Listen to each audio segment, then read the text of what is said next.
আজকে আমরা এসএসসি ফিজিক্সের চ্যাপ্টার 3 বল অধ্যায়ের এমসিকিউ এবং জ্ঞানমূলক নিয়ে কথা বলবো। বিস্তারিতই বলার চেষ্টা করব। এই ক্লাসটা তোমাদের এমসিকিউ, অনুধাবনমূলক, জ্ঞানমূলক বা বেসিক যেটাকে বলে সম্পূর্ণটাকে ডেভেলপ করবে এবং তোমাদের সৃজনশীল সমাধানের ক্ষেত্রেও গিয়ে কিছুটা হেল্প করবে। চলো আমরা শুরু করছি। ফার্স্ট এমসিকিউ কি বলছে? নিউটন স্যারের গতির প্রথম সূত্র থেকে কোন দুটি বিষয়ের ধারণা পাওয়া যায়? প্রথম সূত্র থেকে মূলত ধারণা পাওয়া যায়, একটা হচ্ছে বল এবং অন্যটা হচ্ছে জড়তা। নিউটন স্যারের ফার্স্ট ল কি বলে? ফার্স্ট ল এটা বলে যে বাহ্যিকভাবে বল প্রয়োগ না করলে, ভালো করে বাহ্যিকভাবে বল প্রয়োগ না করলে, তার মানে বল একটা শব্দ চলে আসছে, বল প্রয়োগ না করলে স্থির বস্তু সারা জীবন স্থির থাকবে এবং গতিশীল বস্তু সারা জীবন গতিশীল থাকবে। জড়তা কি বলে? জড়তা বলে, জড়তার ডেফিনেশনই হচ্ছে এমন যে স্থির বস্তু সারা জীবন স্থির থাকবে আর গতিশীল বস্তু সারা জীবন স্থির, বস্তু সারা জীবন স্থির আর গতিশীল বস্তু সারা জীবন গতিশীল থাকবে। এটাকেই মূলত বলা হয় জড়তা। জড়তা মানে হচ্ছে একটা বস্তু যে অবস্থায় আছে সে অবস্থায় যে থাকতে চাওয়া। জড়তা মানে হচ্ছে, আমরা বলি না অনেক সময় জড়তা কাটিয়ে ওঠো, তার মানে তুমি এখন যে অবস্থায় আছো সেই অবস্থা থেকে কাটিয়ে ওঠো। ওকে, তো জড়তা মানে হচ্ছে একটা বস্তু যে অবস্থায় আছে সে অবস্থায় থাকতে চাওয়া, স্থির বস্তু সারা জীবন স্থির থাকতে চাওয়া এবং গতিশীল বস্তু সারা জীবন গতিশীল থাকতে চাওয়াকেই আমরা বলি জড়তা। আর নিউটন স্যারের ফার্স্ট ল আবার কি বলছে? বাহ্যিকভাবে বল প্রয়োগ না করলে স্থির বস্তু সারা জীবন স্থির থাকবে, গতিশীল বস্তু সারা জীবন গতিশীলই থাকবে। তো নিউটন স্যারের ফার্স্ট ল থেকে বল এবং জড়তা সম্পর্কে জানা যায়। ওকে, নেক্সট, কোনটি দ্বারা জড়তা পরিমাপ করা হয়? ভর দ্বারা জড়তা পরিমাপ করা হয়। কেন? দেখো, জড়তা মানে কি? একটা বস্তু যে অবস্থায় আছে সারা জীবন সে অবস্থায় থাকতে চাওয়া। সাপোজ এই একটা বস্তু, হ্যাঁ, এই একটা বস্তু, এই একটা গাড়ি, সেই গাড়ি সাপোজ এর ভর হচ্ছে 2000 কেজি। ভর কত বাবা? 2000 কেজি। এবং এটার আদিবেগ কত? সাপোজ 0। তার মানে বস্তুটা কি অবস্থায় আছে? স্থির অবস্থায় আছে। সাপোজ এখান থেকে ছোট একটা গাড়ি, এখান থেকে ছোট একটা গাড়ি 5 মিটার পার সেকেন্ড বেগে গেল এবং এই এই গাড়ির ভর সাপোজ 5 কেজি। তাহলে তোমার কমন সেন্স কি বলে যে এই গাড়ি এটাকে ধাক্কা দিবে আর উড়ে চলে যাবে, নাকি এই গাড়ি এটাকে গিয়ে ধাক্কা দিলে মূলত এটার কিছুই হবে না? ভালো করে বোঝো, এই গাড়ি যদি এটাকে ধাক্কা দেয় মূলত কি হবে? কিছুই হবে না। এই গাড়ি যে অবস্থায় আছে সে অবস্থায় থাকবে। বরং এই যে এই বস্তুটা গতিশীল ছিল, যার বেগ 5 মিটার পার সেকেন্ড ছিল, সে মূলত এর সাথে ধাক্কা লেগে কি হবে? থেমে যাবে, রাইট? ও কিন্তু আগেও স্থির ছিল, এ যখন ওকে গিয়ে ধাক্কা দেবে তখনও স্থিরই থাকবে। তার মানে ওর অবস্থার কোনো পরিবর্তন হবে না। কেন? কারণ তার ভরটা আসলে অনেক বেশি। তাহলে জড়তা কে রক্ষা করতে পারলো না? এ কিন্তু রক্ষা করতে পারলো না। কেন পারলো না? কারণ এর ভরটা কি আসলে অনেক কম। এ বেগ ছিল, এর জড়তা কি? এ 5 মিটার পার সেকেন্ড বেগে যাচ্ছে, তার মানে এর জড়তা হচ্ছে সারা জীবন 5 মিটার পার সেকেন্ড বেগ চাওয়া। সারা জীবন 5 মিটার পার সেকেন্ড বেগে যাইতে চাওয়া এর জড়তা, ইচ্ছা। জড়তা মানে ইচ্ছা। এ স্থির অবস্থায় আছে, তাহলে এর জড়তা কি? সারা জীবন স্থির থাকতে চাওয়া। এখন এ যদি ওকে গিয়ে ধাক্কা দেয়, তো এটা তো খুব ছোট্ট একটা গাড়ি, ওর কিন্তু কিছু হবে না, তার মানে স্থিরই আছে। আর এ যে গতিশীল ছিল, এ ওকে ধাক্কা লেগে থেমে যাবে, তার মানে এ আসলে কি হবে? 5 মিটার পার সেকেন্ড থেকে 0 মিটার পার সেকেন্ড হয়ে যাবে, শুধুমাত্র এর ভর কম বলে। আবার এভাবেও ভাবতে পারো যে এইবার যদি এই বস্তুটা 5 মিটার পার সেকেন্ড বেগে আসে আর এ যদি স্থির থাকে, এ সাপোজ এখন কেমন? স্থির। তাহলে এইটা যদি এটাকে ধাক্কা দেয় তাহলে কি হবে? এ কি স্থির থাকবে নাকি গতিশীল হবে? গতিশীল হওয়া শুরু হবে। তার মানে কি? এ তার জড়তা রক্ষা করতে পারবে না। আর এ 5 মিটার পার সেকেন্ড বেগ ছিল, 5 মিটার পার সেকেন্ড বেগ থেকেই যাবে। তাহলে এই যে উভয় ক্ষেত্রে এ জড়তা তার রক্ষা করতে পারছে, যখন এ স্থির ছিল ধাক্কা লাগার পরেও স্থির, যখন এ গতিশীল ছিল ধাক্কা লাগার পরেও গতিশীল। এটা শুধুমাত্র কার কারণে হচ্ছে? ভরের কারণে হচ্ছে। সেই জন্য মূলত বলা হয় যে জড়তার পরিমাপ আসলে ভর। ভর যার বেশি হবে, জড়তা তার, মানে তার যে অবস্থায় আছে সে অবস্থায় থাকতে সে বেশি পারবে। নিচের কোনটি সবচেয়ে দুর্বল বল? ওকে, দেখো, বল 4 ধরনের বল নিয়ে আলোচনা করা হয়েছে। একটা হচ্ছে মহাকর্ষ বল, রাইট? মহাকর্ষ বল কেমন ছিল? মহাকর্ষ বলের ক্ষেত্রে বলা হয় যে যে কোনো দুটি বস্তুর মাঝে, সাপোজ এটা একটা বস্তু এবং এটা একটা বস্তু, এই দুটা বস্তুর মধ্যে যে আকর্ষণ বল সেটাকে বলি আমরা মহাকর্ষ বল। এবং সেই মহাকর্ষ বলের ইকুয়েশন কি থাকে? F ইকুয়াল জি m1 into m2। m1 m2 কি? দুইটা বস্তুর ভর, আর divided by d square, that means দুটা বস্তুর মধ্যবর্তী আসলে দূরত্ব, রাইট? ওকে, বলছে কোনটি সবচেয়ে দুর্বল বল? মহাকর্ষ বল সব থেকে দুর্বল বল। খুব অদ্ভুত ব্যাপার, আমি তোমাদেরকে পুরো ব্যাপারটা ব্যাখ্যা করছি। দেখো, আমাদের আমাদের মহাকর্ষ বলের থেকে সবল নিউক্লিয় বল 10⁻38 গুণ বেশি। ভালো করে বুঝো, এটা কত গুণ, এটা আসলে কত বেশি, অনেক বেশি। ব্যাপারটা কেমন? আমি বললাম যে এই ব্যক্তির ভর 1 কেজি। কত কেজি? আমি বললাম এই ব্যক্তির ভর 1 কেজি। আর আমি বললাম যে এই ব্যক্তির ভর 1000 কেজি। কত কেজি বললাম? 1000 কেজি। মানে 1000 কেজি মানে কি? 10⁻³ এখন তুমি ভালো করে ভাবো যে এটা 1 কেজি আর এটা 1000 কেজি, তাতেই কি মনে হচ্ছে? আরে এটা তো অনেক বেশি, এটা মাত্র 1 কেজি আর এটা 1000 কেজি। তো 1000কে আসলে 10⁻³ আকারে লেখা যায়। তাহলে 1000 যদি হয় 10⁻³ অর্থাৎ একের পরে 3টা শূন্য হলে যে 10⁻³ হয়, তাহলে একের পরে 38টা শূন্য হলে কি হবে? অত গুণ বেশি হবে। মানে মহাকর্ষ বলের তুলনায় সবল নিউক্লিয় বলের পরিমাণ অনেক বেশি। মহাকর্ষ বলের তুলনায় সবল নিউক্লিয় বলের মানে অনেক বেশি, 10⁻38 গুণ বেশি, রাইট? মহাকর্ষ বল সব থেকে দুর্বল বল। আমি অনেক কথা বলবো না। দুর্বল নিউক্লিয় বল কেমন? দুর্বল নিউক্লিয় বল সম্ভবত তোমার 10⁻24। একটু দেখতে হবে, এগুলো মনে থাকবার কথাও নয়। হ্যাঁ, 10⁻24। ভালো করে বোঝো, আমরা যেটাকে দুর্বল নিউক্লিয় বল বলছি, এই নিউক্লিয় বলগুলো কি আমরা যখন অনুধাবনমূলক পড়বো তখন আমরা গিয়ে দেখবো। আমাকে একটু সময় দাও। দুর্বল নিউক্লিয় বল মহাকর্ষ বলের তুলনায় 10⁻24 অর্থাৎ একের পরে 24টা শূন্য দিলে যত গুণ হবে তত গুণ বেশি, রাইট? ওকে। তড়িৎ চুম্বকীয় বল। তড়িৎ চুম্বকীয় বল মানে কি? একটা প্রোটন একটা ইলেকট্রন।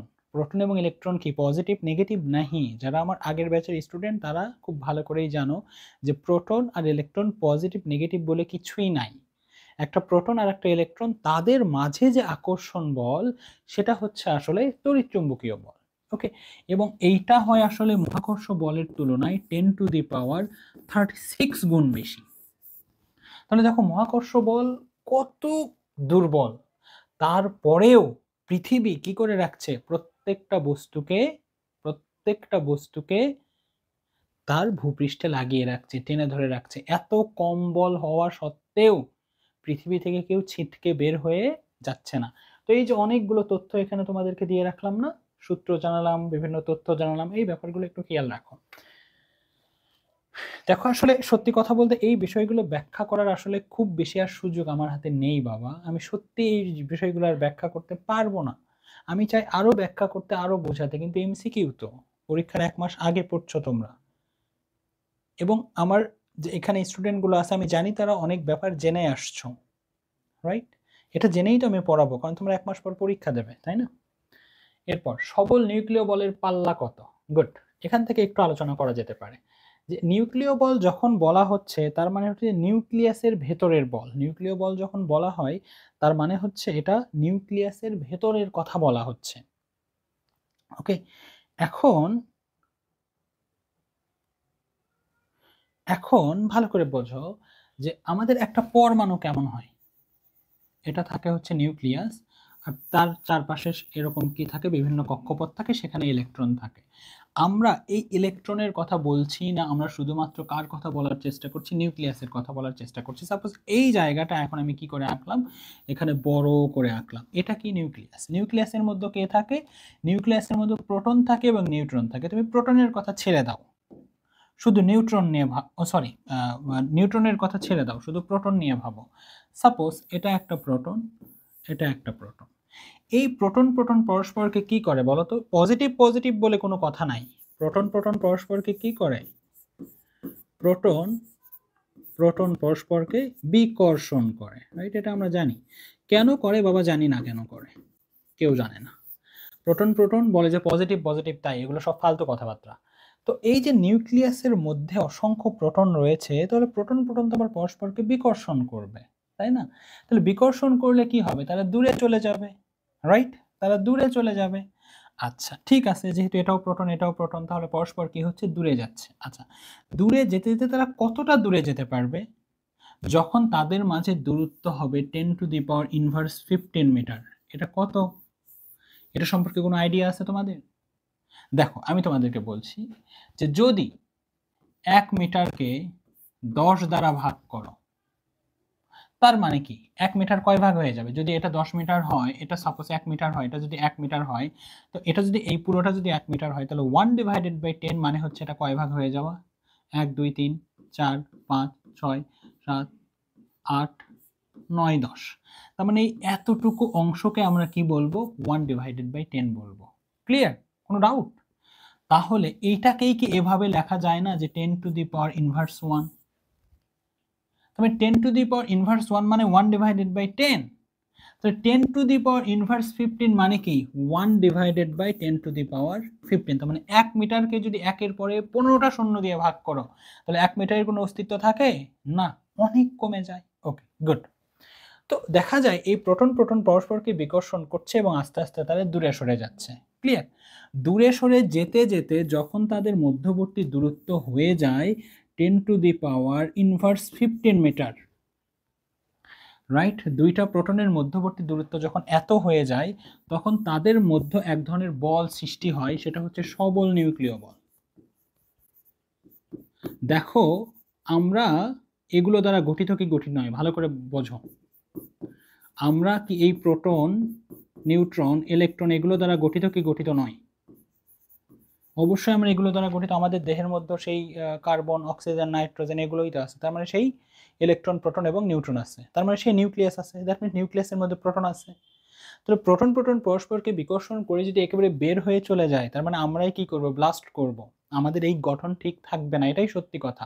এভাবে তোমাদেরকে কেউ বুঝিয়েছে আমি জানি না, আমিও বোঝাতে চাচ্ছি না, কারণ এমসিকিউ কোর্স। তারপরেও কিছু স্টুডেন্ট যেন বোঝে যে পড়ানো বিভিন্নভাবে পড়ানো যায়। তো যখন এই দুইটা প্রোটনের মাঝখানের দূরত্ব এটা হয়ে যায়, অর্থাৎ এটাই বেশি দূরে, ভাবো 1 মিটারকে 1 এর পরে 15টা শূন্য দ্বারা ভাগ করেছো, 1 মিটার এতটা ক্ষুদ্র হয়েছে, তারপরেও এটাই বেশি দূরে, তাহলে একটা প্রোটন তার মানে একটা নিউক্লিয়াস কত ছোট সেটা ভাবো। তাহলে যখন তাদের মাঝে এত দূরত্ব হয়ে যায়, বেশি দূরত্ব হয়ে যায়, এটাই বেশি দূরত্ব, তখন তাদের মাঝে এক ধরনের বল সৃষ্টি হয় এবং এই বলটা তখন তাদেরকে কি করে? কাছে নিয়ে আসে, অর্থাৎ এই দিকে একটা ফোর্স সৃষ্টি হয়ে যায়, রাইট? সেই ফোর্সটা কি? সবল নিউক্লিয় বল। এখন ধরো দুইটা প্রোটন কাছাকাছি আসছে, কি আসছে? দুইটা প্রোটন কাছাকাছি আসছে, যেহেতু সবল নিউক্লিয় বল সৃষ্টি হয়েছে, দুইটা প্রোটন এবার কাছাকাছি আসছে। কাছাকাছি আসতে আসতে এ ধরো এই পজিশনে আসলো, আর এ ধরো এই পজিশনে আসলো, এবং এই দুইটার মধ্যবর্তী দূরত্ব এখন হয়ে গেল হয়তো 10⁻⁸18। এইটা বড় নাকি এইটা বড়? এইটা বড়। এটার মানে কি একের পরে একের নিচে একের পরে 15টা শূন্য দ্বারা ভাগ, আর এটার মানে কি একের পরে একের নিচে 18টা শূন্য দ্বারা ভাগ। তাহলে এই দুইটা প্রোটন যখন খুব কাছাকাছি আসছে, এখন দুইটা প্রোটন মিলিয়ে যদি একটা প্রোটন হয়ে যায়, তাহলে তো পুরো বস্তু চার্জিত হয়ে যাবে, সে একেও আকর্ষণ করা শুরু করবে, ওকে আকর্ষণ করা শুরু করবে, তাই না? তাহলে যখন দুইটা প্রোটন খুব কাছাকাছি আসে, কতটা কাছাকাছি? যখন তাদের মাঝে দূরত্ব 10⁻⁸18 বা এই যে এটা হয়ে যায়, তখন সেখানে আরেক ধরনের বল সৃষ্টি হয়, সেই বলটার নাম হচ্ছে আসলে দুর্বল নিউক্লিয় বল। দুর্বল নিউক্লিয় বল। এই দুর্বল নিউক্লিয় বল তাদেরকে কি করে? দূরে নিয়ে যাওয়ার চেষ্টা করে। মানে যখন তাদের মাঝে দূরত্ব 10⁻⁸18 হলো, তখন এক ধরনের বল সৃষ্টি হয়, সেটা হচ্ছে দুর্বল নিউক্লিয় বল। এই দুর্বল নিউক্লিয় বল দুটো প্রোটনকে কি করে থাকে? বাইরের দিকে নিয়ে যেতে থাকে, বাইরের দিকে নিয়ে যেতে থাকে। এখন বাইরে যেতে যেতে যখন বের হয়ে চলে যায়, তাহলে তো ব্লাস্ট করবে, মানুষ ব্লাস্ট করবে, জীবজন্তু গাছপালা সব ব্লাস্ট করবে। তো যখন তাদের মাঝে দূরত্ব আবার 10⁻⁻15 মিটার হয়, অর্থাৎ বেশি দূরে যায়, এটাই নাকি বেশি দূরে, বেশি দূরে যায়, তখন আরো একটা বল এই দিকে সৃষ্টি হয়, যেই বলটা কি করে? দুটো প্রোটনকে আবার কাছাকাছি নিয়ে আসে। কাছাকাছি নিয়ে আসতে আসতে যখন এইটা হয়, তখন আবার বাহিরের দিকে বল সৃষ্টি হয়, রাইট? যখনই দুটার মাঝে দূরত্ব 10⁻⁸18 হয়, তখনই বাহিরের দিকে বল সৃষ্টি হয় এবং দুটো প্রোটন আস্তে আস্তে দূরে যায়। দূরে যেতে যেতে যখন আবার এই দূরত্ব পেয়ে যায়, দেখো এইটার থেকে এটা কিন্তু 1000 গুণ কম, এইটার থেকে এটা কিন্তু 1000 গুণ কম, এটা 15 মানে 3টা শূন্য, আর এখানে মানে এখানে যে কয়টা শূন্য এখানে তার চেয়ে 3টা শূন্য দ্বারা বেশি ভাগ করা হচ্ছে, তার মানে কি এটার চেয়ে এটা 1000 গুণ কম। তার মানে কি এই দূরত্বটা একেবারেই কম তা নয়। এখানে সাপোজ 2টা প্রোটন, হ্যাঁ এখানে সাপোজ 2টা প্রোটন সবল নিউক্লিয় বল সৃষ্টি হলো, তাদেরকে কাছাকাছি নিয়ে আসলো, এতটা কাছাকাছি আসলো যে মনে হচ্ছে একটা প্রোটন আর একটা প্রোটনের মধ্যে ঢুকে যাবে, তখন দুর্বল নিউক্লিয় বল সৃষ্টি হলো, আবার বাইরে নিয়ে যাচ্ছে। বেশি দূরে গেলে আবার সবল নিউক্লিয় বল সৃষ্টি হয়, আবার সামনে নিয়ে আসে। বেশি কাছাকাছি আসলে আবার দুর্বল নিউক্লিয় বল সৃষ্টি হয়, আবার বাইরের দিকে নিয়ে যায়। এটা তোমার দেহের মধ্যে প্রতিনিয়ত হচ্ছে। এটা শুধু তোমার দেহে নয়, প্রত্যেকটা জীবদেহ, গাছপালা যা কিছু আছে পৃথিবীতে সব দেহে এটা হচ্ছে আসলে। তাহলে দুর্বল নিউক্লিয় বল সৃষ্টি হয় 10⁻⁰ মিটারে, আর সবল নিউক্লিয় বল সৃষ্টি হয় 10⁻⁵ মিটারে। এবং এই দুইটা বল সৃষ্টি হওয়ার যে রেঞ্জ সেটা কিন্তু 1000 গুণ কম বেশির কারণে, 10⁻15 আর 10⁻18, রাইট? এখানে 15 আর ওখানে 18, তিন এটা হচ্ছে 1000 গুণ কম। যাই হোক, আপাতত এত বিস্তারিত বলবো কিভাবে।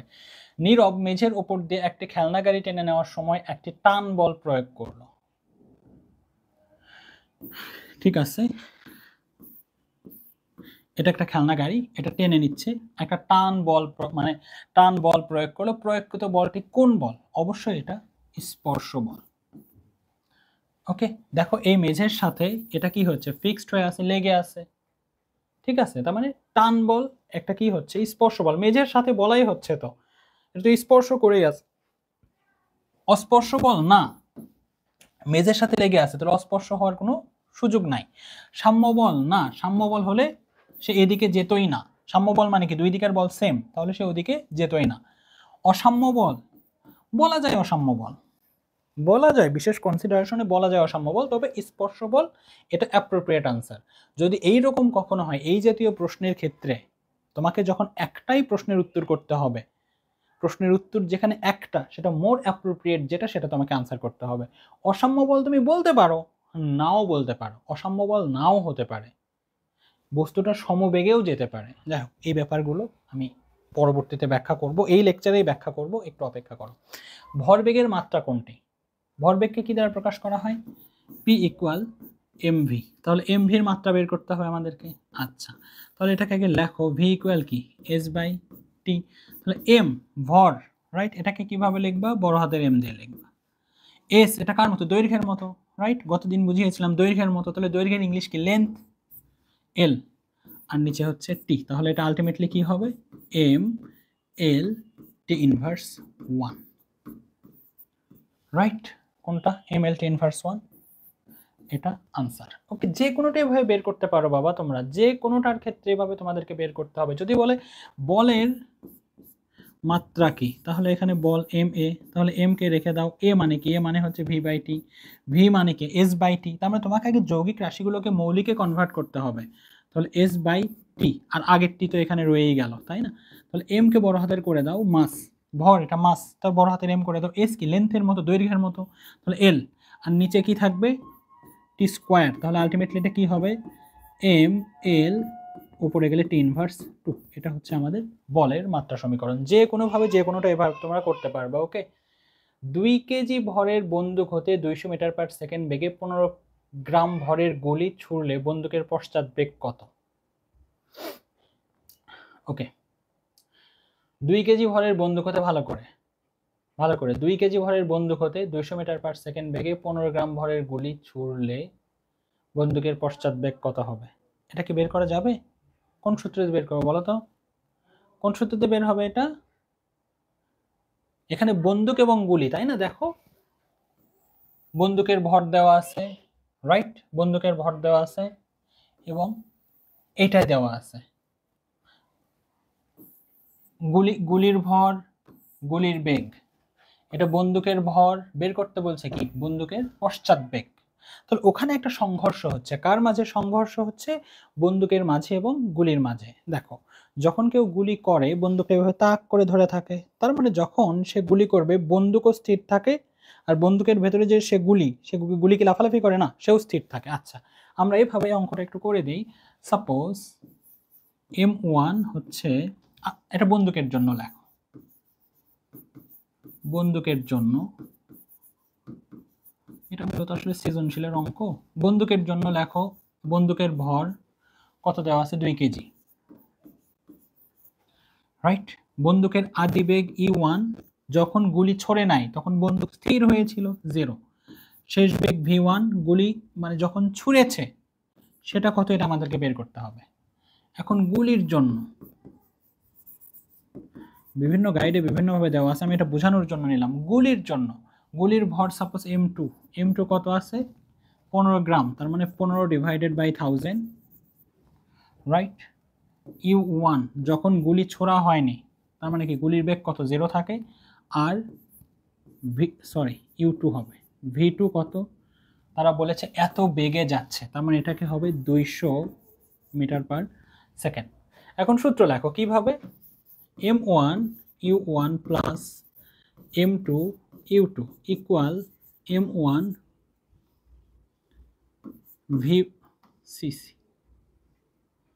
V1 plus M2 V2। দেখো M1 কি, আমাদের বন্দুকের ভর কত আছে 2 কেজি। U1 কি, বন্দুকের আদি বেগ, অর্থাৎ যখন গুলি ছড়ে নাই তখন বন্দুক কেমন ছিল, মানে কিভাবে ধরে থাকে, এইভাবে ধরে থাকে, তার মানে বন্দুক কেমন স্থির ছিল। একইভাবে M2 কি, গুলির ভর। U2 কি, গুলির ছোড়ার আগে গুলির যে বেগ, যখন এরকম করে ধরে থাকে তখন গুলিরাও স্থির থাকে। তার মানে হচ্ছে বন্দুকের জন্য এই পুরোটাই কি হয়ে যায়, 0 হয়ে যায়, পুরোটাই কি হয়ে যায়, 0 হয়ে যায়। তার মানে এইটা না লিখলেই চলে, এইটা না লিখলেই চলে। তারপর এটা শুধু এই পাশে নিয়ে আসো, তাহলে কি হবে M2 V2 minus M2 V2 equal M1 V1। V2 বের করতে হবে তোমাকে, রাইট। তাহলে M1 V1 divided by M2। দেখো সবগুলোর মান তুমি এখন জানো, সেই মানগুলো বসিয়ে দাও। M1 কত 2, এখানে মাইনাস দাও 2। V1 কত, V1 হচ্ছে আমাদের, আমাদের V1টাই বের করতে হবে না, V1টাই আমরা ধরেছি, তাহলে মাইনাস M1 ওই আর কি গাইডের মতো করতে করতে অভ্যাস হয়ে গেছে। তাহলে V1 করলে কত হবে, suppose minus M2 V2 divided by M1। তাহলে M2 কত, M2 হচ্ছে 15 ডিভাইডেড বাই 1000 বসিয়ে দিবা। V2 কত, V2 হচ্ছে 200 বসিয়ে দিবা। M1 কত 2 কেজি বসিয়ে দিবা, দিয়ে বের করবা। এখন কথা হচ্ছে এখানে দেখো মাইনাস আসছে, মাইনাস কি বোঝাচ্ছে, যে গুলি যেদিকে গিয়েছে বন্দুক তার উল্টো দিকে এসেছে। এখানে বন্দুকের পশ্চাৎ বেগ আলাদা করে বলেই দিয়েছে, যেহেতু পশ্চাৎ বেগ বা পেছনের বেগ আলাদা করে বলেছে, সুতরাং এই মাইনাস না দিলেও চলবে। কিন্তু এখানে যদি বন্দুকের পশ্চাৎ বেগ না বলতো, ভালো করে বোঝো, বন্দুকের পশ্চাৎ এই শব্দটা যদি না উল্লেখ করতো, তাহলে আনসার তোমাকে মাইনাস সহ দিতে হতো। যদি শুধু বলতো বন্দুকের বেগ কত, তাহলে এটা মাইনাস সহ তোমাকে কনসিডার করতে হবে। মানে ব্যাপারটা এরকম, আমি যদি বলি একটা বস্তু পেছনের দিকে যাচ্ছে, তার মানে -2 মিটার বা -3 মিটার এটা বলার আর দরকার নাই, আমি তো অলরেডি বলেই দিয়েছি পেছনের দিকে যাচ্ছে, তাই না। এদিকে গেলে সাপোজ সামনের দিকে গেল 3 মিটার, আরেকজন বললো পেছনের দিকে গেল 3 মিটার, তাহলে আর মাইনাস বলার দরকার আছে না, তো পশ্চাৎ বেগ তো বলেই দিয়েছে, সেই জন্য ওখানে মাইনাস আসলে কনসিডার করেনি। অনেক সময় ঝামেলা হয় যে এখানে মাইনাস নেই কেন। 10 কেজি একটি স্থির বস্তুর উপরে, কি এটা, 10 কেজি ভরের একটি স্থির বস্তুর উপরে 1500 নিউটন বল এত সময় ব্যাপী কাজ করে, বস্তুর ভরবেগের পরিবর্তন কত হবে। ওকে, ঠিক আছে। কি বলেছে, আমাদের কার মান দেওয়া হয়েছে, এক হচ্ছে ভর দেওয়া হয়েছে কত 10 কেজি, ক্লিয়ার। বলের মান দেওয়া হয়েছে কত 1500 নিউটন, ভালো কথা। কত সময় ধরে কাজ করে, 0.15 সেকেন্ড যাবত কাজ করে। বস্তুর ভরবেগের পরিবর্তন কত, এটা ব্যাখ্যা করতে বলেছে, ভালো করে বুঝো। আমি যদি ভরবেগের পরিবর্তন মানে কি, মানে হচ্ছে সাপোজ এখানে একটা বস্তুর, এখানে ভর m, এখানে তার বেগ হচ্ছে u, এখানে বল প্রয়োগ করা হলো, কি প্রয়োগ করা হলো, বল প্রয়োগ করা, এবং তারা বলেছে বল প্রয়োগ করা হয়েছে। বল প্রয়োগ করলে এই জায়গায় গিয়ে বস্তুর ভরের কোনো পরিবর্তন হবে না, বাট বেগ কি হয়ে যাবে, যেহেতু বল প্রয়োগ করা হচ্ছে বেগ বাড়বে, তাহলে v হলো। তো আলটিমেটলি ভরবেগ, ভালো করে বোঝো, এখানে আদি ভরবেগ কত mu, এখানে শেষ ভরবেগ কত mv, তাহলে ভরবেগের পরিবর্তন কি হবে, শেষ ভরবেগ মাইনাস আদি ভরবেগ, that means mv minus me হচ্ছে আমাদের ভরবেগের পরিবর্তন। তাহলে আমাদেরকে যদি কখনো বলে ভরবেগের পরিবর্তন কত হবে, তার মানে আমাদের এইটা ইকুয়াল হোয়াট, এটা বের করতে হবে, ক্লিয়ার। তো কোথা থেকে শুরু করবা, F equal m a, right? Okay, good. M এখান থেকে কি আসবে? ভি মাইনাস ইউ বাই টি। এখান থেকে ভালো করে এম দ্বারা ওটাকে গুণ করে দিলে কি হবে? একটা হবে m v minus m u, আর এই টিটা এ পাশে নিচে আসে, তাহলে এ পাশে এসে কি হয়ে যাবে? এফ ইন্টু টি হয়ে যাবে। ক্লিয়ার? মানে এইটা হচ্ছে আমাদের আলটিমেট আনসার। এটার ভ্যালু আমাকে বের করতে হবে। এফ কত দেওয়া আছে? 1500 নিউটন, বসিয়ে দেবো 1500। টি কত দেওয়া আছে? 0.15। এই দুইটা গুণ করলে যেটা হবে সেটা ওখানে মিলাও যে কোনটা। এটাই আমি তা বলছি না, কার সাথে মেলে দেখো। ওকে, আমি জাস্ট ভরবেগের পরিবর্তন কী জিনিস সেটা বোঝালাম একটু সূত্র দিয়ে। একটি বস্তুর উপরে 100 নিউটন বল, ভালো করে, একটি বস্তুর উপরে 100 নিউটন বল কত সময় ব্যাপী ক্রিয়া করলে বস্তুটির ভরবেগের পরিবর্তন এত হবে? একই রকম অঙ্ক, একই রকম অঙ্ক বলেছে একটি বস্তুর উপর 100 নিউটন বল কত সময় ব্যাপী ক্রিয়া করলে ভরবেগের পরিবর্তন এত হবে। তার মানে ভরবেগের পরিবর্তন দেওয়া আছে, তার মানে এটা হচ্ছে আমাদের এমভি মাইনাস এমইউ। ক্লিয়ার? আমি একটু আগেই বলেছি যে ভরবেগের পরিবর্তন, এটা ভরবেগের পরিবর্তন এমভি মাইনাস এমইউ। তাহলে এমভি মাইনাস এমইউ আমাদেরকে দেওয়া আছে, আর কি দেওয়া আছে? আমাদেরকে এফ দেওয়া আছে, রাইট? কি বের করতে হবে? টি বের করতে হবে। তো একইভাবে লেখো এফ ইকুয়াল এম এ। তাহলে এফ এম এখানে হচ্ছে v minus u by t, তাহলে এখান থেকে লেখা যাবে m v minus m u divided by t, তাই না? তো টি এর মান আমাকে বের করতে হবে। তাহলে টিটা এই পাশে চলে আসবে, টিটা এই পাশে চলে আসলে উপরে থাকবে m v minus m u, আর নিচে থাকবে আসলে এফ। তাহলে m v minus m u কত দেওয়া আছে? এটা দেওয়া আছে 10, রাইট? আর এফ কত দেওয়া আছে? এফ দেওয়া আছে 100। ক্লিয়ার? কোনো ডাউট? আমার 0.1 সেকেন্ড। এইভাবে চিন্তা ভাবনা করে করো। ক্লিয়ার? কোনো সমস্যা এতটুকুতে বলো তো? কোনো প্রবলেম?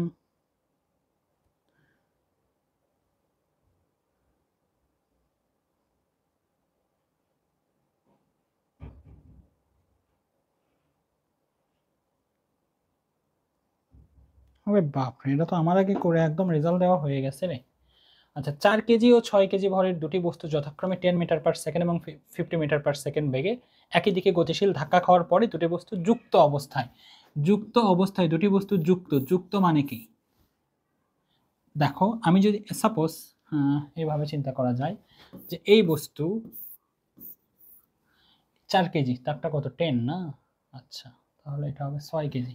সাপোজ এই বস্তুর ভর হচ্ছে 6 কেজি এবং যার বেগ হচ্ছে সাপোজ নয়, ওখানে দেওয়াই আছে 50 মিটার পার সেকেন্ড। আর একটা বস্তু, এই বস্তুর ভর হচ্ছে আমাদের 4 কেজি এবং যার বেগ হচ্ছে আসলে আমাদের 10 মিটার পার সেকেন্ড। ক্লিয়ার? তারা যদি একই পথ বরাবর চলে, একই সরলরেখা বরাবর চলে, একটার পরে একটা চলে, যেহেতু এটার বেগ বেশি তাহলে এটা একটা সময় গিয়ে ধাক্কা দেবে। তারা বলেছে ধাক্কা দিয়ে দুটো যুক্ত হয়ে গিয়েছে। তার মানে কি? সাপোজ এখানে ধাক্কা লেগেছে, ধাক্কা লেগে দুইটা গাড়ি কি হয়েছে? এখানে এভাবে যুক্ত হয়েছে। দ্যাট মিনস এটা হচ্ছে আমাদের 6 কেজি আর এটা হচ্ছে আমাদের 4 কেজি। যুক্ত যদি হয় তাহলে একটাবার ভাবো তো, এই দুইটা গাড়ি তো একটা গাড়ির মতো কাজ করবে এখন, তাহলে এই গাড়িও যতটুকু পথ যাবে এই গাড়িও তো ততটুকু পথ যাবে, তার মানে দুইটার বেগ কি হবে? সেম হবে, রাইট? ওকে, ঠিক আছে। এখন এখান থেকে বের করতে বলেছে যুক্ত বস্তুর বেগ কত, রাইট? ওকে, সূত্রটা কি আসবে? যেহেতু দুইটা বস্তুর সংঘর্ষ, তাহলে ওই যে ভরবেগের সংরক্ষণ সূত্র, m1 u1 plus m2 u2 m1 v1 plus m2 v2। যেহেতু দুইটা বস্তু সংযুক্ত হয়ে গিয়েছে, দুইটা বস্তু একটা বস্তুর মতো কাজ করছে, সুতরাং v1 আর v2 আসলে কি? দেখো এখানকার এটা হচ্ছে u1, ক্লিয়ার? এটা হচ্ছে আমাদের u2। ধাক্কার পরে যে বেগ হবে, ধাক্কার পরে প্রথম বস্তুর বেগ v1, ধাক্কার পরে দ্বিতীয় বস্তুর বেগ v2। যেহেতু দুইটা বস্তু যুক্ত হয়েছে, বেগ সেম হবে, তার মানে v1 ইকুয়াল v2 ইকুয়াল কি বলা যেতে পারে? v বলা যেতে পারে। তাহলে এখানে v1 v2 না বলে আমরা কি বলতে পারি? m1 v plus m2 v বলতে পারি। একেবারে আমরা ভিটা কমন নিয়ে m1 প্লাস m2 বলতে পারি। ক্লিয়ার? কোনো ডাউট? নাহি। m1 এর মান জানো? হ্যাঁ, m1 এর মান কত? 6 ইন্টু বেগ কত? 50 প্লাস m2 এর মান জানো 4 ইন্টু বেগ কত? 10। এ পাশে সবগুলো মান বসিয়েছ। m1 কত 6, m2 কত 4, তাহলে এখন এই বেগ বের করা যাবে কি যাবে না? যাবে। বেগ বের করে এবং ওর সাথে কার সাথে মেলে ওটা চেক করো। ক্লিয়ার? 20 কেজি ভরের কোনো বস্তুকে 5 নিউটন বলে ধাক্কা দিলে 3 সেকেন্ড পরে ভরবেগ কত হবে? আমাদের কি কি দেওয়া হয়েছে রে? 20 কেজি ভরের কোনো বস্তুকে 5 নিউটন বলে ধাক্কা দিলে 20 কেজি ভরের কোনো বস্তুকে, আচ্ছা এম কত দেওয়া হয়েছে আমাদের? এম দেওয়া হয়েছে আমাদের 20 কেজি, আর এফ দেওয়া হয়েছে আমাদের কত নিউটন বলে ধাক্কা দিচ্ছে? 5 নিউটন বলে ধাক্কা দিচ্ছে। ধাক্কা দিলে 3 সেকেন্ড পরে, টাইম কত দেওয়া হচ্ছে? 3 সেকেন্ড পরে তার ভরবেগ, ভরবেগ ভরবেগ ভরবেগ কোন ভরবেগ? ও 3 সেকেন্ড পরে ভরবেগ। My goodness, my goodness. MV equal what? ভালো করে বোঝো, ভালো করে বোঝো। সাপোজ এখানে এখানে একটা বস্তু যার ভর হচ্ছে 20 কেজি, রাইট? ওকে। এবং এখানে একটা কথা আসলে তারা লিখতে ভুল করেছে, এখানে জানি না, বস্তুর আদি বেগ ছিল 0 মিটার পার সেকেন্ড। কি ছিল? 0। তার মানে এই জায়গায় বস্তুর বেগ কত ছিল? U 0 metre per second. তাহলে এইটা সাপোজ এম, রাইট? তাহলে আদি ভরবেগ কত আমাদের? M u. এইবার এখানে বল প্রয়োগ করা হলো। কি প্রয়োগ করা হলো? বল প্রয়োগ করা হলো। ঠিক আছে, এফ। বল প্রয়োগ করার ফলে বস্তুটা সাপোজ এখান থেকে এখানে আসলো, বলেছে দেখো 3 সেকেন্ড পরে, তার মানে টি কত এখানে? টি হচ্ছে 3 সেকেন্ড। এখানে কি বস্তুর ভরের কোনো চেঞ্জ হয়েছে? না। এম তো এম সেই 20 কেজি বেশি আছে, কিন্তু বেগ চেঞ্জ হয়েছে কি হয় নাই বলো? তার মানে শেষ ভরবেগ কত? এমভি। তোমাকে বলেছে 3 সেকেন্ড পরে ভরবেগ কত? 3 সেকেন্ড আগে কত ছিল সেটা আদি ভরবেগ, 3 সেকেন্ড পরের ভরবেগ। তবে 3 সেকেন্ড পরে ভর তো এম এমই আসে, বেগ কি হয়ে যাবে? যেহেতু বল প্রয়োগ করা হচ্ছে, তো দেখো 5 নিউটন বল প্রয়োগ করা হয়েছে, তো তাহলে বল প্রয়োগ করলে কি 3 সেকেন্ড পরে কি বস্তুর বেগ সেম থাকবে? না, বস্তুর বেগ চেঞ্জ হয়ে যাবে। তারা বলে নাই যে বেগ কত হবে, তারা বলেছে ভরবেগ কত হবে। দ্যাট মিনস এই এমভির মানটা তারা আসলে বের করতে বলেছে। এর আগে এমভি মাইনাস এমইউ ছিল, বাট এবার তা নয়, তারা বলেছে 3 সেকেন্ড পরে। 3 সেকেন্ড আগেরটা হচ্ছে আদি ভরবেগ, 3 সেকেন্ড পরেরটা হচ্ছে শেষ ভরবেগ। তাহলে শেষ ভরবেগ তোমাকে দ্যাট মিনস এমভি বের করতে বলেছে। তো সূত্রটা একইভাবে লিখবা, এফ ইকুয়াল এম এ। এই একটা জায়গা থেকেই শুরু করবা, এফ। তাহলে এম এখানে v minus u by t হবে। এখানে কিভাবে লেখা যাবে বলো তো? M v minus m u divided by t. Clear? যেহেতু বস্তুটা স্থির অবস্থায় ছিল, এই জায়গায় বস্তুর বেগ স্থির ছিল, তাহলে এম ইউ কি হয়ে যাবে? এম ইউ 0 হয়ে যাবে। তাহলে শুধু থাকবে m v divided by t. টিটাকে এ পাশে নিয়ে আসো, তাহলে F into t m v. তো এই এম ভির মানটা এখন তোমাকে কি করতে হবে? বের করতে হবে। এফ কত দেওয়া আছে? এফ দেওয়া আছে 15 নিউটন, রাইট? আর কত সেকেন্ড যাবত বল ছিল? 3 সেকেন্ড যাবত বল ছিল, তার মানে আনসার মূলত হবে 45। এবং যেহেতু ভরবেগ, তার মানে একক কি হবে? KG metre per second. 45 কোথাও আছে? ছি ছি ছি, কি করেছি আমি? কোথায় ভুলটা করেছি বলো? কোথায় ভুল হয়েছে? হ্যাঁ, 5 নিউটন বল, 15 লিখে ফেলেছি না?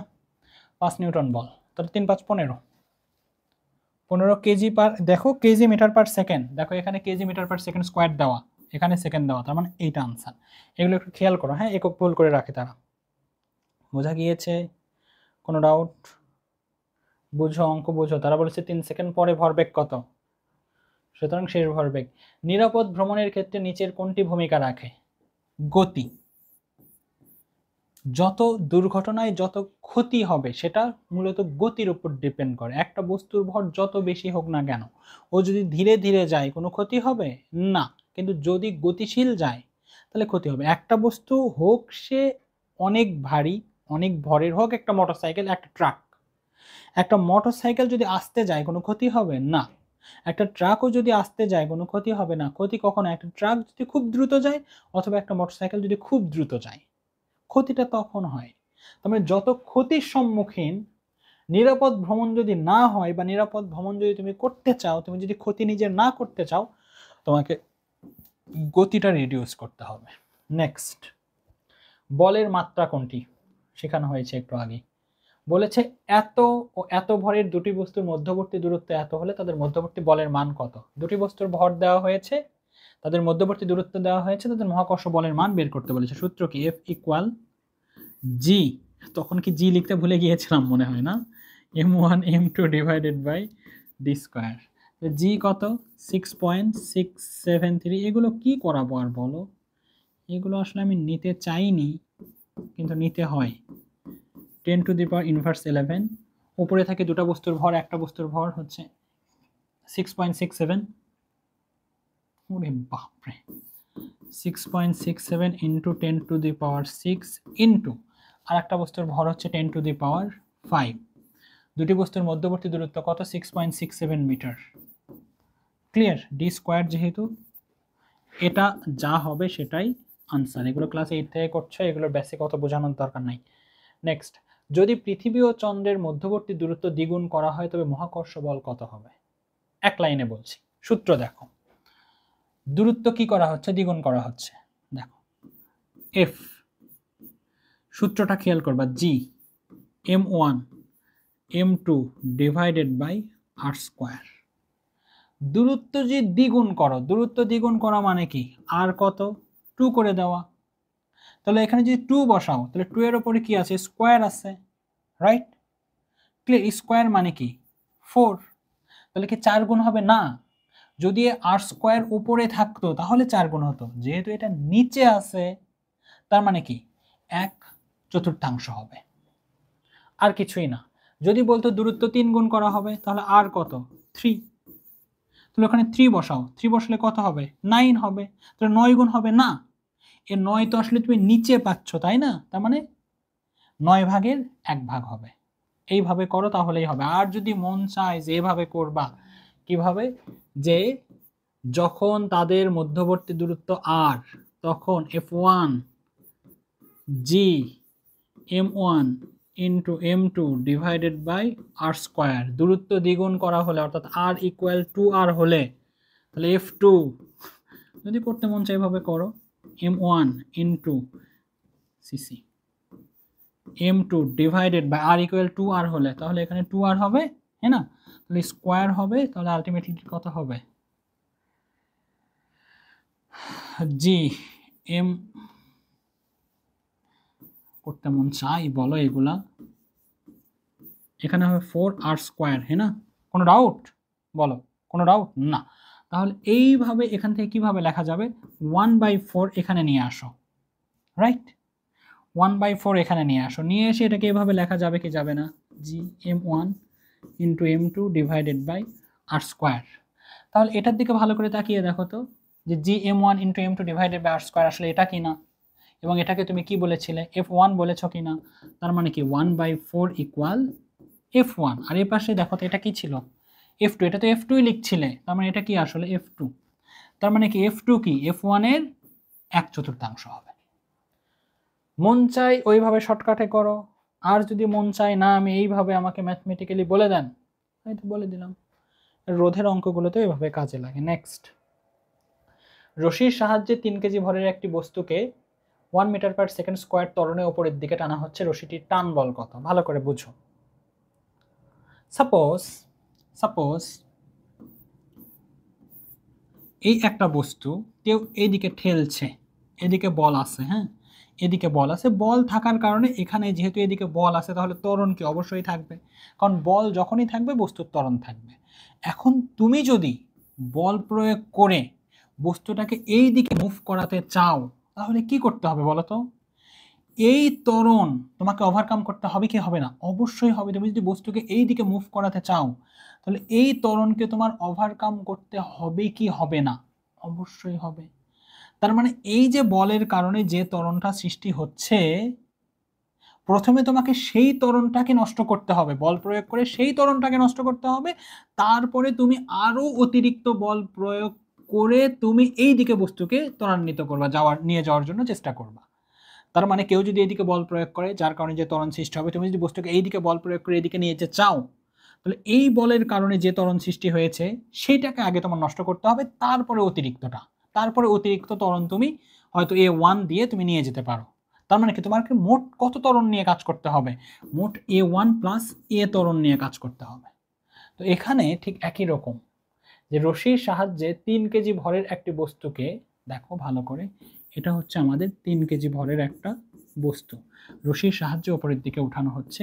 এটা তো পৃথিবী, তাই না? পৃথিবী রশিতে টানা হচ্ছে, তাহলে পৃথিবী তাকে জি বলে টানছে নিচের দিকে। তাহলে তুমি যদি তাকে উপরের দিকে নিয়ে যেতে চাও, তাহলে প্রথমে তোমাকে জি অর্থাৎ এই পৃথিবীর আকর্ষণ বলের কারণে যে জি ত্বরণটা হচ্ছে সেটা আগে নষ্ট করতে হবে। এই জি ত্বরণ নষ্ট করলে তো এখানে ফিক্সড হয়ে যাবে, জিরো হয়ে যাবে, রাইট? তো তুমি যদি উপরের দিকে নিয়ে যেতে চাও, তাহলে উপরের দিকে একটা ত্বরণ থাকবে কি থাকবে না? তার মানে সেই ত্বরণ এ। তাহলে উপরের দিকে যে তুমি যে বলটা প্রয়োগ করবা সেই জায়গায় ত্বরণ কি এ হবে নাকি এ প্লাস জি হবে? ডেফিনেটলি এ প্লাস জি হবে, রাইট? তাহলে রশিটার টান বল কিভাবে হিসাব করবা? এফ ইকুয়াল এম এ, এখানে শুধু এ দিয়ে কাজ চলবে না, m equal g plus a করতে হবে। That's all. জি 9.8, এ হচ্ছে 1 metre per second square, m হচ্ছে 3 কেজি, বসিয়ে দাও, যা আসবে সেটাই আনসার। বেসিক বুঝেছো কিনা সেটা বলো, যে কেন এখানে জি প্লাস এ করতে হচ্ছে। কারণ এই বস্তুটাকে পৃথিবী টানছে বা পৃথিবীর বলের কারণে এখানে ত্বরণ হচ্ছে 9.8 মিটার পার সেকেন্ড স্কোয়ার। তো তোমাকে ওই বস্তুটাকে উপরের দিকে নিতে গেলে এই 9.8 তো আগে নষ্ট করতে হবে, তাই না? তার মানে কি এই ত্বরণটা আগে যোগ করে দিতে হবে, তারপরে যদি তুমি 9 দেখো এটা টানছে 9.8 মিটার পার সেকেন্ড স্কোয়ার ত্বরণে, তুমিও যদি এমনভাবে বল প্রয়োগ করো যে এ এর মানও 9.8, তাহলে কি বস্তু উপরের দিকে যাবে না? নিচে 9.8 উপরে 9.8, বস্তু এখানে ফিক্সড হয়ে থাকবে। তো যদি তুমি সত্যিই উপরের দিকে নিতে চাও, দেখো কি বলেছে, উপরের দিকে টানা হচ্ছে, সত্যিই যদি উপরের দিকে নিতে চাও তাহলে তোমাকে এইটার সাথে, দ্যাট মিনস এই যে এইটার সাথে আরো এক্সট্রা ত্বরণ যোগ করতে হবে, তার মানে কি আরো এক্সট্রা বল যোগ করতে হবে। তো এই বলের মান বের করতে গেলে তো ওই তোমার দুটো ত্বরণ তোমাকে আগে যোগ করে দিতে হবে। সেই জন্য ইকুয়েশনটা এম ইকুয়াল জি প্লাস এ আসে। ক্রিয়াবল ও প্রতিক্রিয়া বল, ক্রিয়াবল F1 প্রতিক্রিয়া বল F2, এদের মধ্যে সম্পর্ক কি? সম্পর্ক হচ্ছে এমন, F1 ইকুয়াল মাইনাস F2, শেখানোর কিছু নাই, এখান থেকে কিভাবে লেখা যায়, F1 plus F2 equal 0, right? কোনটা এটা? এটা আনসার। ওকে, নেক্সট। 10 কেজি ভরের একটি বস্তু টেবিলের উপর রাখা আছে, টেবিলের ঊর্ধ্বমুখী বল কত? সাপোজ এই জায়গায় একটা বস্তু তুমি রেখে দিয়েছো, এটার ভর কত? 10 কেজি। তাহলে 10 কেজি ভরের বস্তুকে পৃথিবী টানবে কি টানবে না? টানবে। কত নিউটন বলে?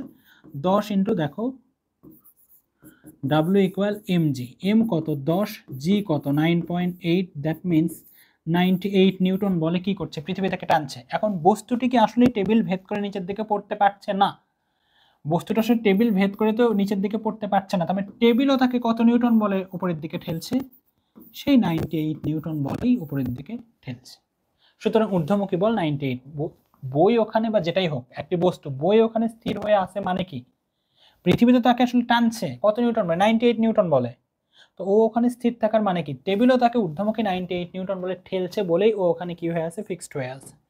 নেক্সট, মেঝের ওপর রাখা একটি ধাক্কা, কি মেঝের ওপর রাখা একটি বস্তুকে ধাক্কা দিয়ে ছেড়ে দিলে তা এক সময় থেমে যায়, বস্তুটি থেমে যাওয়ার কারণ কি? আচ্ছা, মেঝের উপরে একটা বস্তু আছে, বস্তুকে ধাক্কা দেওয়া হলো, ধাক্কা দেওয়ার পর সে একটা সময় কি হচ্ছে? থেমে যাচ্ছে। এটা কোন বলের কারণে থেমে যায়? ঘর্ষণ বলের কারণে থেমে যায়। কারণ ঘর্ষণ বল কিভাবে কাজ করে? গতির বিপরীত দিকে কাজ করে। দেখো একটা মেঝেকে যদি আমরা খুব কাছে থেকে দেখি, তাহলে একটা মেঝে কেমন হবে দেখতে? এরকম হবে, রাইট? আর যে বস্তুটাকে ধাক্কা দিচ্ছ সেই বস্তুটাও কেমন হবে? আসলে এরকম হবে। তো সাপোজ তুমি এই বস্তুটাকে ধাক্কা দিচ্ছ, রাইট? ধাক্কা দিলে দেখো এই সারফেস, অর্থাৎ এই যে বস্তুর সারফেস আর এই যে মেঝের সারফেস, এখানে কি লাগবে? ধাক্কা লাগবে, রাইট? এখানে কি লাগবে? ধাক্কা লাগবে। ধাক্কা লাগার কারণে এই বস্তুটা একটা সময় কি হয়ে যাবে? স্থির হয়ে যাবে। তাহলে এই যে বলটা, এই বলের নামই হচ্ছে মূলত আসলে ঘর্ষণ বল। তাহলে একটা বস্তুকে ধাক্কা দিলে কিছুক্ষণ পর যদি থেমে যায়, সেটা মূলত ঘর্ষণ বলের কারণে হয়। আমরা যে সারফেসগুলো দেখি, এই যে সারফেস যেটা দেখতে পাচ্ছ, আমাদের কাছে মনে হচ্ছে মসৃণ, কিন্তু তুমি যদি খুব কাছে থেকে দেখো এটা এতটা মসৃণ নয়। এবং যখন এর উপরে আমি হাত রাখি, তখনই আমার হাতের খাঁজগুলো ওই খাঁজের মধ্যে ঢুকে যায়, এবং আমি উপরের দিকে নিয়ে যেতে চাইলে একটু কষ্ট বা একটু বল প্রয়োগ করতে হয় আসলে। নেক্সট, পানিতে সাঁতার কাটার সময় কোন বাধা অতিক্রম করতে হয়? আচ্ছা, ঘর্ষণ বল 4 রকমের হয়, তাই না? একটা হচ্ছে স্থিতি ঘর্ষণ। স্থিতি ঘর্ষণ কি? স্থিতি ঘর্ষণ হচ্ছে গতিশীল হওয়ার পূর্ব পর্যন্ত যে ঘর্ষণ কাজ করে। বাচ্চারা এটা বুঝতে পারে না যে গতিশীল হওয়ার পূর্ব পর্যন্ত আবার কিভাবে ঘর্ষণ বল কাজ করে। আচ্ছা, আমি তোমাকে বলছি। সাপোজ এই একটা বস্তু তুমি এখানে বল প্রয়োগ করলা, ধরো এটা একটা ট্রাক। এটা কি বাবা? এটা একটা ট্রাক। আরে কোথায় কি হয়? সাপোজ এটা একটা ট্রাক, তুমি এখানে কি করেছো? এখানে বল প্রয়োগ করেছো। বল প্রয়োগ করার কারণে দেখা গেল যে এটা গতিশীল হচ্ছে না। একটা ট্রাক কি গতিশীল হবে বল প্রয়োগ করে? গতিশীল করতে পারছো না। কেন পারছো না? দেখো, বল থাকলে তো ত্বরণ থাকে, ভালো করে বোঝো। এফ ইকুয়াল যদি এম এ হয়, অর্থাৎ বল থাকলে যদি ত্বরণ থাকে, তাহলে তুমি তো বল প্রয়োগ করছো, তাহলে ত্বরণ, দ্যাট মিনস বেগের বৃদ্ধি আসার কথা, দ্যাট মিনস বস্তুটা যাওয়ার কথা, তাহলে যাচ্ছে না কেন? যাচ্ছে না, এই জায়গায় ঘর্ষণ বল কাজ করছে, রাইট? ঘর্ষণ বল কোন দিকে কাজ করে? গতির বিপরীত দিকে, রাইট? তো এই যে তুমি বল প্রয়োগ করলা, তারপরেও বস্তুটা গতিশীল হলো না, এটা কোন বলের কারণে হলো না? এটা স্থিতি ঘর্ষণের কারণে হলো না, ঘর্ষণ বলের কারণে হলো না। কোন ঘর্ষণ বল? স্থিতি ঘর্ষণ। এই ব্যাপারটা বুঝতে হবে। তুমি একটা বস্তুকে বল প্রয়োগ করে গতিশীল করতে পারছো না, তার মানে কি? বল দিলে তো বস্তু ত্বরণ থাকবে, বস্তু তো গতিশীল হওয়া উচিত, তাহলে হচ্ছে না কেন? সেখানে ঘর্ষণ বল কাজ করছে। গতিশীল হওয়ার পূর্ব মুহূর্ত পর্যন্ত যে ঘর্ষণ বল কাজ করে, আরো জোরে দিলে, আরো জোরে বল প্রয়োগ করলে একটা সময় দেখলে গতিশীল হয়েছে। এই যে শেষ মুহূর্তে ঠিক যখন গতিশীল হবে, ঠিক যখন হলো গতিশীল, ঠিক তার আগের মুহূর্তে যে বল কাজ করে সেটাকে মূলত বলা হয় স্থিতি ঘর্ষণ। গতি ঘর্ষণ কেমন? গতিশীল বস্তু গতিশীল অবস্থায় রয়েছে তখনও কিন্তু ঘর্ষণ বল কাজ করে, যেমন আমি একটু আগে উদাহরণ দিলাম। একটা বস্তু গতিশীল হওয়ার সময় যে ঘর্ষণ বল কাজ করে তখন সেটা গতি ঘর্ষণ। আবর্ত ঘর্ষণ কেমন? একটা বস্তু যখন আর একটা বস্তুর উপর দিয়ে গড়িয়ে চলে, যেমন ফুটবল গড়িয়ে গড়িয়ে চলছে, এগুলোকে বলা হয় আবর্ত ঘর্ষণ। প্রবাহী ঘর্ষণ কেমন? প্রবাহী ঘর্ষণের হচ্ছে বায়ু বা পানির সাথে যে ঘর্ষণ, যেমন নৌকা চলছে পানির মধ্যে, এগুলোকে প্রবাহী ঘর্ষণ। বা প্যারাশুট দিয়ে কেউ নামছে, সেগুলোকে প্রবাহী ঘর্ষণ বলা হয়। প্যারাশুট চড়ে নিচে নামার ক্ষেত্রে কোন ধরনের ঘর্ষণ বল কাজ করে? প্রবাহী ঘর্ষণ কাজ করে। অর্থাৎ বায়ু কণিকার সাথে বা পানি কণিকার সাথে যে ঘর্ষণ বল থাকে সেগুলোকে মূলত বলা হয় প্রবাহী ঘর্ষণ। নেক্সট, দুটি তলের একটি অপরটির সংস্পর্শে থেকে গতিশীল, ভালো করে দুইটি তলের একটি অপরটির সংস্পর্শে থেকে গতিশীল না হলে এদের মধ্যে যে ঘর্ষণ সৃষ্টি হয় সেটা কি? স্থিতি ঘর্ষণ। গতিশীল হচ্ছে না, একটা আর একটা সংস্পর্শে আছে কিন্তু গতিশীল হচ্ছে না, তার মানে কি? স্থিতি ঘর্ষণের, রাইট? কিভাবে ঘর্ষণকে বৃদ্ধি করা যায়? তলকে মসৃণ করার মাধ্যমে না। তল মসৃণ করলে তো আর ঘর্ষণ সৃষ্টি হবে না। ঘর্ষণ সৃষ্টি হয় কখন? যখন তলগুলোকে এবড়ো থেবড়ো করা হয়, অমসৃণ করা হয়। তো তলকে অমসৃণ করার মাধ্যমে ঘর্ষণ বলটা বাড়ানো যায়। ওকে, তলের মাঝে লুব্রিকেন্ট ব্যবহার করে। লুব্রিকেন্ট এক ধরনের রাসায়নিক পদার্থ, এগুলো দিলে ঘর্ষণ কমানোর জন্য এগুলো ব্যবহার করা হয়। ওকে, লুব্রিকেন্ট ব্যবহার করা হয় ঘর্ষণ কমানোর জন্য। এখন তোমরা মনে করতে পারো ঘর্ষণ কমানোর কি দরকার আছে? হ্যাঁ, অনেক সময় ইঞ্জিন ঘর্ষণ খায়। হ্যাঁ, তো ইঞ্জিনের ভেতরে যখন ঘর্ষণ হয় তো ক্ষয় হয়ে যাবে, তো এটা লোহা বা পেতল যেটাই হোক না কেন ক্ষয় হয়ে যাবে, তো তখন ওখানে লুব্রিকেন্ট ব্যবহার করা হয় যেন ঘর্ষণ বলটা রোধ করা যায়। এরপর দুর্বল নিউক্লিয় বল, ভালো করে। দুর্বল নিউক্লিয় বল মহাকর্ষ বল অপেক্ষা সবল। ইয়েস, আমরা দেখেছি দুর্বল নিউক্লিয় বল মহাকর্ষ বল অপেক্ষা 10⁻24 গুণ সবল। তড়িৎ চুম্বকীয় বল অপেক্ষা দুর্বল। হ্যাঁ, তড়িৎ চুম্বকীয় বল, কারণ আমাদের দুর্বল নিউক্লিয় বল হচ্ছে 10⁻24, রাইট? মহাকর্ষ বল, হ্যাঁ, দুর্বল তড়িৎ চুম্বকীয় বল ছিল আমাদের 10⁻36, 10⁻18 মিটার দূরত্বে কাজ করে। ইয়েস, আমি চিত্র দিয়ে বুঝিয়েছি যে দুর্বল নিউক্লিয় বল কখন সৃষ্টি হয়? যখন তাদের মাঝে খুবই কাছাকাছি দূরত্বে 10⁻18 হয়ে যায়, তখন দুর্বল নিউক্লিয় বল তাদেরকে আসলে বাইরের দিকে নিয়ে যায়। নেক্সট, কোনো বস্তুর ওপর সাম্যবল ক্রিয়া করলে, ভালো করে, কোনো বস্তুর উপর সাম্যবল ক্রিয়া করলে বস্তুর ত্বরণ সৃষ্টি হবে না। সাম্যবল কেমন? এখানে বাচ্চাদের মিসকনসেপশন আছে।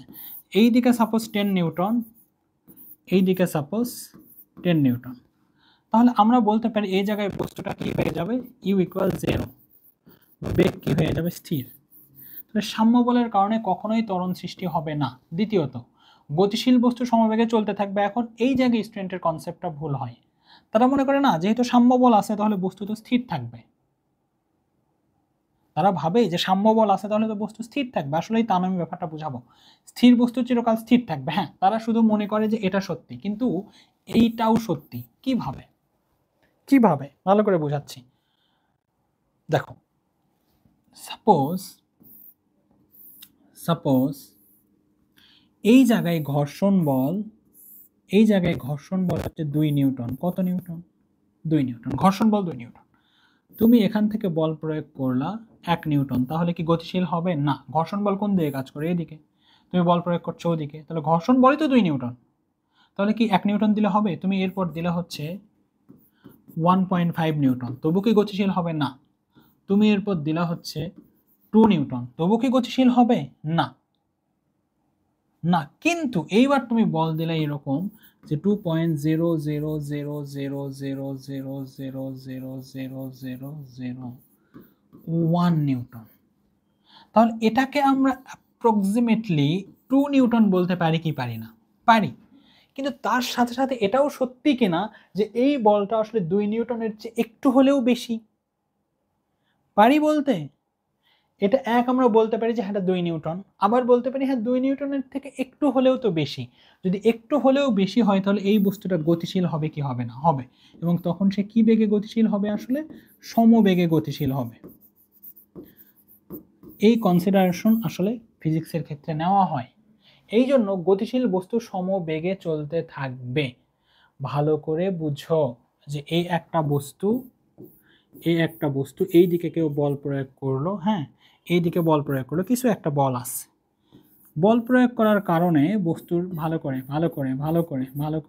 করে সাপোজ এই জায়গায় ত্বরণ হচ্ছে 2 মিটার পার সেকেন্ড স্কোয়ার, না ত্বরণ নয় বেগ হচ্ছে সাপোজ 2 মিটার পার সেকেন্ড, এই জায়গায় ত্বরণ হচ্ছে 4 মিটার, মানে বেগ হচ্ছে 4 মিটার পার সেকেন্ড, মানে বেগ বাড়ছে।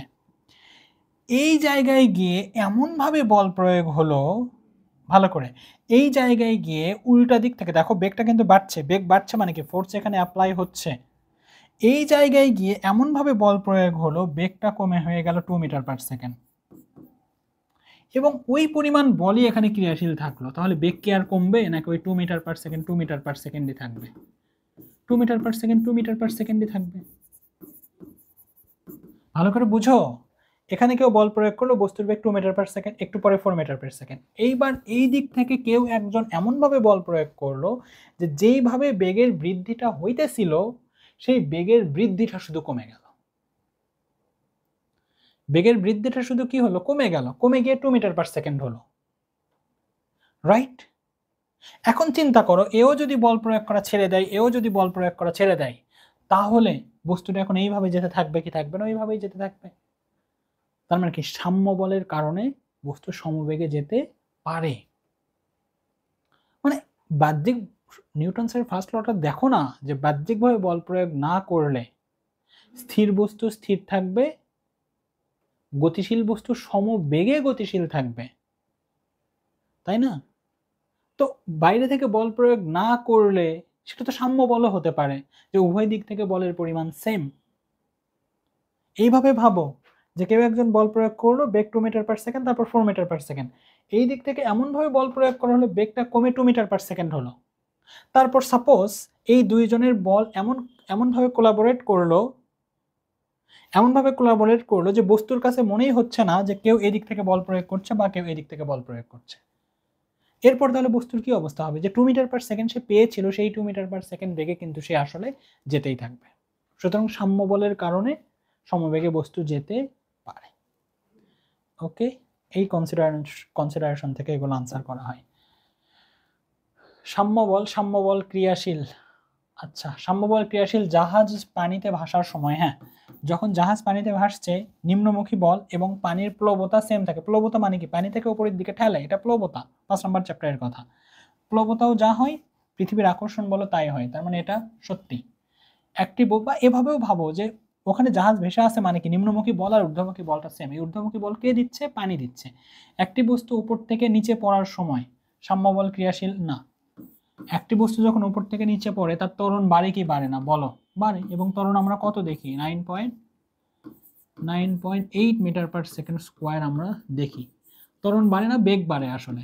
প্রথম সেকেন্ডে বেগ হয় 9.8 মিটার পার সেকেন্ড, দ্বিতীয় সেকেন্ড পরে বেগ হয় 19.6 মিটার পার সেকেন্ড। তার মানে একটা বস্তু যখন উপর থেকে নিচের দিকে আসে তখন তার বেগ বাড়ে কি বাড়ে না? বেগ বাড়ে। তাহলে বেগই যদি বাড়ে তার মানে ত্বরণ থাকে, তাহলে ত্বরণ থাকলে সাম্য বল কিভাবে হবে? যেখানেই সাম্য বল তার মানে সেখানে হয় বস্তুটা সমবেগে যাবে, নয় স্থির থাকবে। ওকে, কোনো ব্যক্তির চেয়ারে বসে থাকার সময়, ও আচ্ছা, কোনো ব্যক্তি চেয়ারে বসে থাকার সময়, হ্যাঁ এটাও সত্য, কেউ একজন চেয়ারে বসে আছে, তাহলে ওই ব্যক্তিকে পৃথিবী যতটুকু বলে টানছে, চেয়ার ওই কাঠ বা প্লাস্টিক যেটাই হোক না কেন উপরের দিকে ততটুকু বলে ঠেলছে, তাহলে সেখানেও সাম্য বল। তার মানে এই দুটো হচ্ছে আমাদের কারেক্ট, 1 এবং 3। এরপর বন্দুক দিয়ে গুলি ছোড়া হলো, বন্দুকের পশ্চাৎবেগ গুলির তুলনায় কম হবে। কি বলেছে প্রথম? যে বন্দুকের পশ্চাৎবেগ গুলির তুলনায় কম হবে, অবশ্যই তাই। গুলি যে যতভাবে যাবে, যত বেগে যাবে, বন্দুকে কি তত বেগে পেছনের দিকে আসবে? না, বন্দুক তো কম বেগ নিয়ে আসে। তো গুলি যদি এখন 1000 কিলোমিটার পার সেকেন্ড বেগে যায়, তাহলে এখন গুলি বন্দুকও যদি ভালো করে, গুলি যদি এখন 1000 কিলোমিটার পার সেকেন্ড বেগে সামনের দিকে যায়, বন্দুকও যদি তত বেগে যায়, তো হাত তো এখান থেকে উড়িয়ে চলে যাবে, তাই না? তখন অবশ্যই বন্দুকের পশ্চাৎবেগ গুলির তুলনায় কম। বন্দুক সামনের দিকে ধাক্কা দেবে না, বন্দুক পেছনের দিকে ধাক্কা দেবে। গুলি ও বন্দুকের ভরবেগ সমান ও বিপরীতমুখী, হ্যাঁ এটা সত্যি, ভরবেগ কি হয়? সমান এবং বিপরীতমুখী হয়। দেখো এখন তোমাদের কাছে মনে হতে পারে কিভাবে সম্ভব? ভরবেগ মানে কি? ভরবেগ মানে হচ্ছে এমভি বা এমইউ, হোয়াটএভার যেটাই বলো না কেন। এখানে তারা বলছে যে গুলি ও বন্দুকের ভরবেগ সেম। এখন তোমাদের কাছে মনে হয় কি যে কিভাবে, গুলির তো ভর কম, বন্দুকের তো ভর অনেক বেশি, তাহলে ভরবেগ সেম হয় কিভাবে? দেখো গুলির জন্য যখন তুমি হিসাব করবা, তখন দেখো গুলির ভর কম হলেও বেগটা কি থাকে? বেগটা অনেক বেশি থাকে। আবার বন্দুকের জন্য ভরটা অনেক বেশি হলেও বেগটা কি হয়? অনেক কম থাকে। এই দুইটা মিলিয়ে আসলে কি হয়? সেমই হয়। বোঝা গিয়েছে? এই জন্যই তো M1 E1 plus M2 U2 equal M1 V1 plus M2 V2 হয়। বোঝা গিয়েছে? এরপর 50 কেজি ভরের একজন লোক 100 কেজি ভরের একটি পাথরকে 50 নিউটন বল দিয়ে ধাক্কা দিল। ভালো করে, 50 কেজি ভরের একজন লোক 100 কেজি, সাপোজ এই যে একটা পাথর, এটা হচ্ছে পাথরের ভর কত? 100 কেজি। এখানে এই লোকের ভর কত? 50 কেজি। এ কি করলো? এটাকে বল প্রয়োগ করলো 50 নিউটন। কত নিউটন বল দিল? 50 নিউটন বল দিয়ে সে কি করলো? ধাক্কা দিল। ভালো, ধাক্কা দিল, পাথরটি ত্বরণ প্রাপ্ত হবে। আচ্ছা হ্যাঁ অবশ্যই হবে, কারণ এই ব্যক্তি যেহেতু এটাকে বল প্রয়োগ করছে, তাহলে বল যেহেতু আছে অবশ্যই ত্বরণ থাকবে, এটা সত্যি। লোকটি ত্বরণ প্রাপ্ত হলো, হ্যাঁ এটাও সত্যি। কেন? দেখো, যখন এই ব্যক্তি ওটাকে ধাক্কা দেবে, এই বস্তু উল্টা দিকে তাকে ধাক্কা দেবে কি দেবে না? দেবে। আমরা যদি দৌড়ে গিয়ে কাউকে একটা ধাক্কা দেই, তাহলে আমরা পেছনের দিকে ছিটকে আসি কি আসি না? আসি। হয়তো কোনো একটা বন্ধু দাঁড়িয়ে আছে, বা ধরো ও আসছে তুমিও যাচ্ছ, যদি ধাক্কা দাও তাহলে কি হয়? ও ওদিকে যায়, তুমি এদিকে যাও। এটা কি প্রুফ করে? ও তোমাকে বল প্রয়োগ করেছে, তুমিও ওকে বল প্রয়োগ করেছো। তার মানে এই ব্যক্তি যদি ওটাকে পাথরকে ধাক্কা দেয়, তাহলে পাথরও তাকে ধাক্কা দেবে। দ্যাট মিনস ধাক্কা দিলে এরও কি আসবে? একটা ত্বরণ আসবে। এবং যেহেতু এ ওকে ধাক্কা দিয়েছে, তার মানে এরও কি আসবে? একটা ত্বরণ আসবে। লোকটি দীর্ঘক্ষণ ধরে পাথরটিকে ধাক্কা দিতে পারবে না। লোকটি দীর্ঘক্ষণ ধরে এইটাকে ধাক্কা দিতে পারবে না। প্রশ্ন হচ্ছে কেন? এটা অনেক সময় স্টুডেন্টরা বোঝে না। দেখো, তুমি যখন কাউকে জোরে এরকম করে ধাক্কা দেবা, তখন ও তোমাকে ধাক্কা দেবে কি দেবে না? দেবে। তাহলে দিলে তোমার হাতটা কি ওই পাথরের সাথে আর লেগে থাকবে না? ভালো করে ভাবো, তুমি তাকে 50 নিউটন বলে ধাক্কা দিয়েছো, তার মানে কি এই পাথরও তোমাকে 50 নিউটন বলে ধাক্কা দিয়েছে। তাহলে পাথর কিছুটা সামনের দিকে গিয়েছে আর তুমি কিছুটা পেছনের দিকে এসেছো, রাইট? রাইট। তাহলে দীর্ঘক্ষণ ধরে তো তুমি ধাক্কা দিতে পারবে না, তুমি তো পেছনের দিকে ছিটকে চলে আসছো। তার মানে এটা কখনোই সম্ভব নয়, লোকটি দীর্ঘক্ষণ ধরে পাথরকে ধাক্কা দিতে পারবে না। ওকে, কিন্তু বাস্তবিকভাবে এটা আমরা দেখি না। তার কারণ কি? তার কারণ হচ্ছে পাথর আমাকে যতটুকু বলে বল প্রয়োগ করে, আমি তত বল হয়তো দিতে পারি না। সেই কারণে আমি লেগে থেকে বা ধরে থেকে ধাক্কা, মানে আমি লাগিয়ে রাখতে পারি হাতটাকে, কিন্তু এখানে কন্ডিশন আলাদা। ওকে, নেক্সট, আবর্ত ঘর্ষণের উদাহরণ। আবর্ত মানে কি? যেটা ঘুরছে, হ্যাঁ আবর্তন করছে। সাইকেলের চাকার গতি, ইয়েস, কারণ সাইকেলের চাকার গতি কি হচ্ছে? ঘুরছে। পুকুরে সাঁতার কাটা, না এটা আবর্ত ঘর্ষণ নয়, এটা কি? প্রবাহী ঘর্ষণ, রাইট? এটা প্রবাহী ঘর্ষণ। মার্বেলের গতি, মার্বেল কি করছে? মার্বেল তো গড়িয়ে গড়িয়ে চলে, তার মানে এটাও কারেক্ট, এটাও কারেক্ট। ক্লিয়ার? এরপর বৃষ্টির দিনে পিচ্ছিল অথবা কর্দমাক্ত রাস্তায়, বৃষ্টির দিন রাস্তা পিচ্ছিল হয়েছে, কি হয় সেই সময়? বলেছে ঘর্ষণের পরিমাণ এত বেড়ে যায় যে গাড়ির চলাচল বন্ধ হয়ে যায়। না, বৃষ্টি হলে, রাস্তা পিচ্ছিল হলে ঘর্ষণ কি হয়? কমে যায়। ঘর্ষণ কমে যায় বলেই গাড়ি আসলে চলতে পারে না। এখন দৃশ্য তো আমি দেখাতে পারছি না তোমাদেরকে, কেমনে দেখাই বলো তো? হ্যাঁ, দেখো সাপোজ এটা রাস্তা, এটা সাপোজ গাড়ির চাকা, রাইট? গাড়ি যাওয়ার চেষ্টা করতেছে এইদিকে, তাহলে এইদিকে যাওয়ার চেষ্টা করলে কি হবে? এটাকে বল প্রয়োগ করবে, এই অংশ এটাকে বল প্রয়োগ করবে, এই অংশ এটাকে বল প্রয়োগ করবে। দেখো এটা গাড়ির চাকার অংশ, এটা রাস্তার অংশ, তাহলে বল প্রয়োগ যখনই করবে, এই চাকার অংশ যখনই রাস্তার অংশকে বল প্রয়োগ করবে, এই চাকার অংশ যখনই রাস্তার অংশকে বল প্রয়োগ করবে, তখন রাস্তার অংশও তাকে এই দিকে একটা বল প্রয়োগ করবে কি করবে না বলো? করবে। চাকাও তাকে একটা বল প্রয়োগ করবে কোন দিকে? সামনের দিকে। সুতরাং গাড়িটা আস্তে আস্তে কি হবে? সামনের দিকে যাওয়া শুরু করবে। কিন্তু যখন পিচ্ছিল হয়ে যায় তখন এই যে খাঁজগুলো, এই খাঁজগুলো আসলে থাকে না।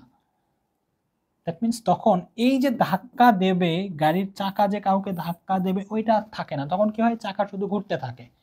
তার মানে এটা সত্যি নয়। ঘর্ষণের পরিমাণ বেড়ে যায় না, ঘর্ষণের পরিমাণ কমে যায়। গাড়ির টায়ার একই স্থানে শুধু ঘুরপাক খেতে থাকে। ইয়েস। ঘর্ষণের পরিমাণ অত্যন্ত কমে যায়। ইয়েস। তার মানে এটা হচ্ছে আমাদের 2 এবং 3 হচ্ছে কারেক্ট। ক্লিয়ার? সর্বনাশ, আমি ভাবছি আর জীবনে শেষ হবে না। ঠিক আছে, চলো শুরু করছি। শক্তির সংরক্ষণশীলতা নীতি ব্যাখ্যা করো। শক্তির সংরক্ষণশীল নীতি কি বলে? যে শক্তির সৃষ্টি বা ধ্বংস নেই, শুধুমাত্র এক রূপ থেকে অন্য রূপে পরিবর্তিত হতে পারে। ব্যাপারটা কেমন আমি একটু বুঝিয়ে বলছি। হ্যাঁ, খুব মজা লাগবে তোমাদের, এটা আমার বোঝাতে ভালোই লাগে। ঠিক আছে, সাপোজ এটা যারা প্রাইভেট ব্যাচে ছিল তারা অলরেডি জানো। হ্যাঁ, এখানে একটা বস্তু রয়েছে, আমি সম্পূর্ণ বোঝাবো না। সাপোজ এই বস্তুর ভর 5 কেজি, ওকে, এবং এই বস্তুটাকে তুমি এখানে উঠাইছো। সাপোজ এইচ ইকুয়াল 10 মিটার তুমি উঠাচ্ছ, তাই না? তাহলে এটাকে, এই বস্তুটা এখানে গেল। আমরা বলি এই বস্তুর মধ্যে এক ধরনের শক্তি স্টোর হয়ে আছে, সেটা হচ্ছে বিভব শক্তি। কি বিভব শক্তি? কিভাবে হিসাব করা হয়? এম জি এইচ দিয়ে হিসাব করা হয়, তাই না? তো এম এখানে বসাবা, জি বসাবা, এইচ বসাবা, তাহলে এখানে কিছু একটা ভ্যালু আসবে। সাপোজ এখানে আসলো 525, এটা কত আসলো? 525 জুল। এখন আমার কথা হচ্ছে, যখন বস্তুটা এখানে ছিল তখন তো শক্তি ছিল না, রাইট? যখন বস্তু এখানে ছিল তখন যদি তুমি এম জি এইচ বের করতা, এইচ কত? এইচ হতো 0, কারণ বিভব শক্তি হিসাব করা হয় ভূমি থেকে কতটা উপরে আছে তার উপরে। এগুলো বেসিক ক্লাসে আলোচনা করা হয়েছে। তাহলে বিভব শক্তি হিসাব করা হয় ভূমি থেকে কত উপরে, তো ভূমিতে আছে, তো এই 0, তাহলে বিভব শক্তি কত হবে? 0 হবে। তো এখন তুমি এখানে নিয়ে গেলে সাপোজ তার মধ্যে 525 জুল শক্তি স্টোর হলো। তাহলে এখানে যেই শক্তি 0 ছিল, এখানে গিয়ে 525 হলো। তাহলে শক্তি সংরক্ষণশীল নীতি বলছে শক্তি সৃষ্টি বা ধ্বংস হয় না, শুধুমাত্র এক রূপ থেকে অন্য রূপে পরিবর্তিত হয়। তাহলে এখানে যার শক্তি 0 থাকে, এখানে 525 হয়, তাহলে এই শক্তিটা কোথা থেকে পেল? প্রশ্ন হচ্ছে এই শক্তিটা সে কোথা থেকে পেল? আপনি সূত্রে বলবেন যে শক্তি সৃষ্টি বা ধ্বংস নেই, শুধুমাত্র এক রূপ থেকে অন্য রূপে পরিবর্তিত হয়, কিন্তু এখানে বলবেন 0 আর এখানে বলবেন হ্যাঁ এখানে এইচ আছে, তাহলে শক্তি থাকবে। তাহলে ওই শক্তিটা কোথা থেকে আসলো? যে এই বস্তুটাকে ওখানে উঠিয়েছে তার থেকে আসলো। কে উঠিয়েছে? সাপোজ তুমি উঠিয়েছো, সাপোজ এই ব্যক্তি উঠিয়েছে। এখন কথা হচ্ছে, তাহলে এই ব্যক্তি খাবার খেয়েছে কি খায় নাই? খেয়েছে। সাপোজ সে কার্বোহাইড্রেট বা শর্করা জাতীয় খাবার খেয়েছে। শর্করা খাবারের মধ্যে শক্তি থাকে কি থাকে না? অবশ্যই থাকে। এর দেহের মধ্য থেকে যে 525 জুল শক্তি আসলে ওই বস্তুর মধ্যে উঠেছে, এটা খুব স্বাভাবিক। তুমি যদি কোনো একটা বস্তু নিয়ে 10 তলা উঠতেই থাকো, তাহলে তোমার একটা সময় ক্ষুধা লাগবে কি লাগবে না? লাগবে। তো ক্ষুধা লাগলো কেন? কারণ ওই যে তুমি নিচের তলা থেকে পাথরগুলোকে উপরের তলায় উঠাচ্ছ, তাহলে পাথরের মধ্যে শক্তি স্টোর হচ্ছে। ইয়েস। সেই শক্তিগুলো কোথা থেকে যাচ্ছে? তোমার দেহ থেকে যাচ্ছে। তোমার দেহ শক্তি কোথায় পাচ্ছে? ওই যে তুমি সকালে খাবার খেয়ে পাথর উঠাইতে লাগছো, তো এই খাবার থেকে পাচ্ছে। তাহলে একটা সময় সবগুলো খাবার মিলিয়ে যে শক্তিটা ছিল, সবগুলো যদি পাথরের মধ্যে স্টোর হয়, তো তোমার দেহে আর শক্তি নাই, তাহলে তোমার কি লাগবে? ক্ষুধা লাগবে। তুমি আবার ভাত খাবা, আবার শক্তি স্টোর হবে, আবার পাথর উঠাবা। তার মানে কি ওই শক্তিটা কোথা থেকে যাচ্ছে? তোমার দেহ থেকে পাথরের মধ্যে যাচ্ছে। তুমি এখন প্রশ্ন করতে পারো, তা আমার দেহে কোথা থেকে আসছে?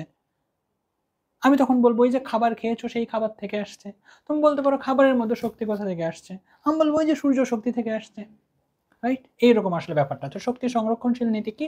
শক্তির সৃষ্টি বা ধ্বংস নেই, শক্তি শুধুমাত্র এক রূপ থেকে অন্য রূপে পরিবর্তিত হতে পারে। এই জাতীয় অনেক অঙ্ক তোমরা করবে আমি জানি। বলের ঘাত ও ভরবেগের পরিবর্তনের মাধ্যমে বলের ঘাত মানে কি? বলের ঘাত মানে হচ্ছে এফ ইন্টু টি। দুইটা শব্দ রয়েছে, একটা হচ্ছে ঘাত বল। ঘাত বল কি জিনিস? যেই বলের ক্রিয়াকাল খুব কম কিন্তু মান খুব বেশি। ব্যাপারটা কেমন? যে একটা ক্রিকেটার যখন ব্যাট দিয়ে বলকে আঘাত করে, ওই বলটা ক্রিকেট ব্যাটের সাথে কি খুব বেশিক্ষণ লেগে থাকে না, হালকা একটু সময় লেগে থাকে। বল করলো, জাস্ট টাচ করলো, তার মানে ওই বলটা ব্যাটের সাথে খুব কম সময় লেগে থাকলো, তাই না?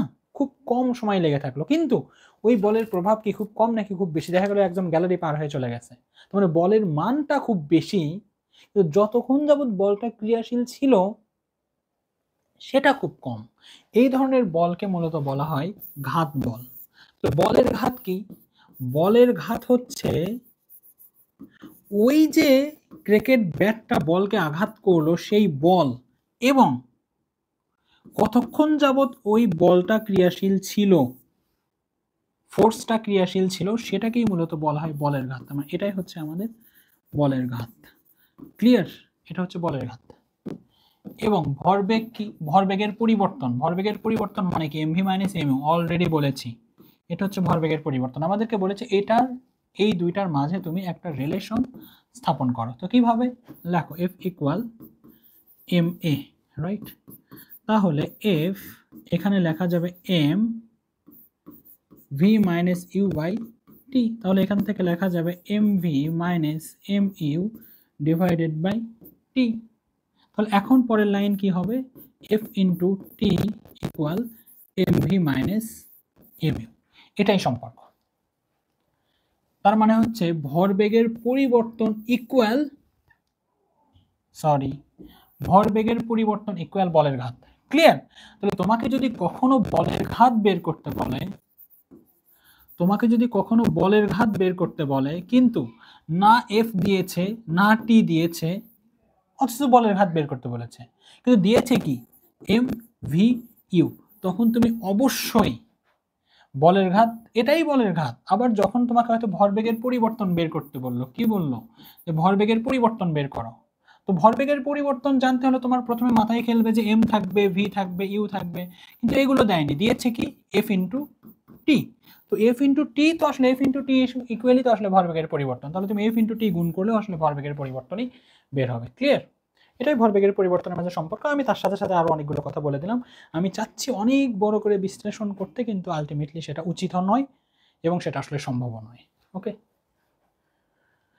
যারা একেবারেই নতুন স্টুডেন্ট আমার কাছে, তারা কিছু জিনিস একটু অন্যরকম লাগতে পারে, হ্যাঁ, যারা আমার রেগুলার স্টুডেন্ট তারা জানেই যে এগুলো স্যার অনেকবার বলেছে, আবার শুনতে হচ্ছে আমাদেরকে। বিষুব অঞ্চলের চেয়ে মেরু অঞ্চলে জি এর মান বেশি কেন? আচ্ছা ঠিক আছে, আমরা জি যেটা দেখি, জি এর ইকুয়েশন হচ্ছে G m by r square. আমরা এই জি কে কি বলি? এই জি কে বলি 9.8। কি বলি বাবা? 9.8 মিটার পার সেকেন্ড স্কোয়ার। এবং আমরা বলি যে এই জিটা আসলে কনস্ট্যান্ট, আসলেই তা নয়। আচ্ছা, এই যে জি এর মান কি থেকে বের করা হয়? এটা থেকে বের করা। এখানে জি কি? এখানে জি হচ্ছে মহাকর্ষীয় ধ্রুবক, যার মান হচ্ছে 6.673 ইন্টু 10⁻⁻11। এই মান ফিক্সড। এম কি? এম হচ্ছে পৃথিবীর ভর, মনে নাই? পৃথিবীর ভর কি কখনো চেঞ্জ হবে? না, পৃথিবীর ভর চেঞ্জ হবে না। এখন তুমি বলবা কে বলছে চেঞ্জ হবে না? হবে, পৃথিবীর ভর চেঞ্জ হবে না, আর হলেও যতটুকু চেঞ্জ হবে ওটা ধরার মধ্যে না। আর হচ্ছে কেন্দ্র থেকে দূরত্ব। আর কি বাবা? আর হচ্ছে কেন্দ্র থেকে দূরত্ব। এখন দেখো, তারা বলেছে যে আমাদেরকে কি বলেছে, গতদিনও এটা নিয়ে হালকা একটু কথা বলেছি আমি, বলেছে বিষুবীয় অঞ্চলে জি এর মান সবচেয়ে সি সি সি সি সি সি মেরু অঞ্চলে অথবা বিষুবীয় অঞ্চলগুলো জি এর মান বেশি নয়, বরং এটা কম কেন? রাইট, কম কেন বিষুবীয়? আচ্ছা যাই হোক, ওগুলোতে বেসিকে কোনো প্রবলেম করবে না। পৃথিবী যেমন হয়, পৃথিবী কিন্তু আমাদের আসলে গোলাকার হয় না, পৃথিবী হয় এরকম উপবৃত্তাকার। উপবৃত্তাকার মানে হচ্ছে একটা বৃত্তকে যদি চাপ দাও তাহলে চ্যাপ্টা হয়ে যাবে, ওই চ্যাপ্টাটাকে আমরা আসলে কি বলি? ওই চ্যাপ্টাটাকে আমরা বলি আসলে উপবৃত্ত। এইভাবে হিসাব করো যে এটা সাপোজ কেন্দ্র। এখন তোমরা বলতে পারো যে এখানে কেন্দ্র, এভাবে কেন? উপবৃত্তের দুইটা কেন্দ্র থাকে, একটা এই পাশে আর একটা এই পাশে। ওকে, তো যাই হোক, ওগুলো পরে দেখবা। তো সাপোজ এখানে একটা বস্তু রয়েছে, এখানে একটা বস্তু রয়েছে, এবং সাপোজ এখানে একটা বস্তু রয়েছে, রাইট? তো দেখো, এখান থেকে এই দূরত্বটাকে আমরা বলি আসলে আর, এখান থেকে এই দূরত্বটাকে আমরা বলি আর, এখান থেকে এই দূরত্বটাকে আমরা বলি আর। তাহলে দেখো তো তুমি যখন এই জায়গায় জি বের করার চেষ্টা করবা, তাহলে G m by r square যখন তুমি করবা, তখন এই আর এর মান কি খুব কম। তাহলে আর এর মান যদি খুব কম হয়, জি এর মানটা কি হবে খুব বেশি হবে। বলেছি গতদিনও যে এই মান কমে গেলে এটা বেশি হয়। গতদিনের ভিডিও দেখো যে এটা কমলে এটা কেন বেশি হয়। দেখো একজন টিচারের যখন ভিডিও দেখবা তখন সিকোয়েন্সিয়ালি সবগুলো দেখতে হয়, কারণ আমি কিছু টপিক আগের ভিডিওতে পড়াইনি, এই ভিডিওতে পড়াবো, এখানে কিছু মিস হয়ে গেলে পরের ভিডিওতে পড়াবো। একটা ভিডিও কখনোই 100% করে দেওয়া যায় না, কিছু জিনিস বাদ পড়ে যেতেই পারে, রাইট। এই ব্যাপারগুলো আমি আগের ভিডিওতেই বলেছি যে কেন নিচের ভ্যালু বাড়লে উপরের ভ্যালুটা কমে যায়, বলেছি আমি। তাহলে এটা যদি কমে তাহলে জিটা কি হবে বাড়বে।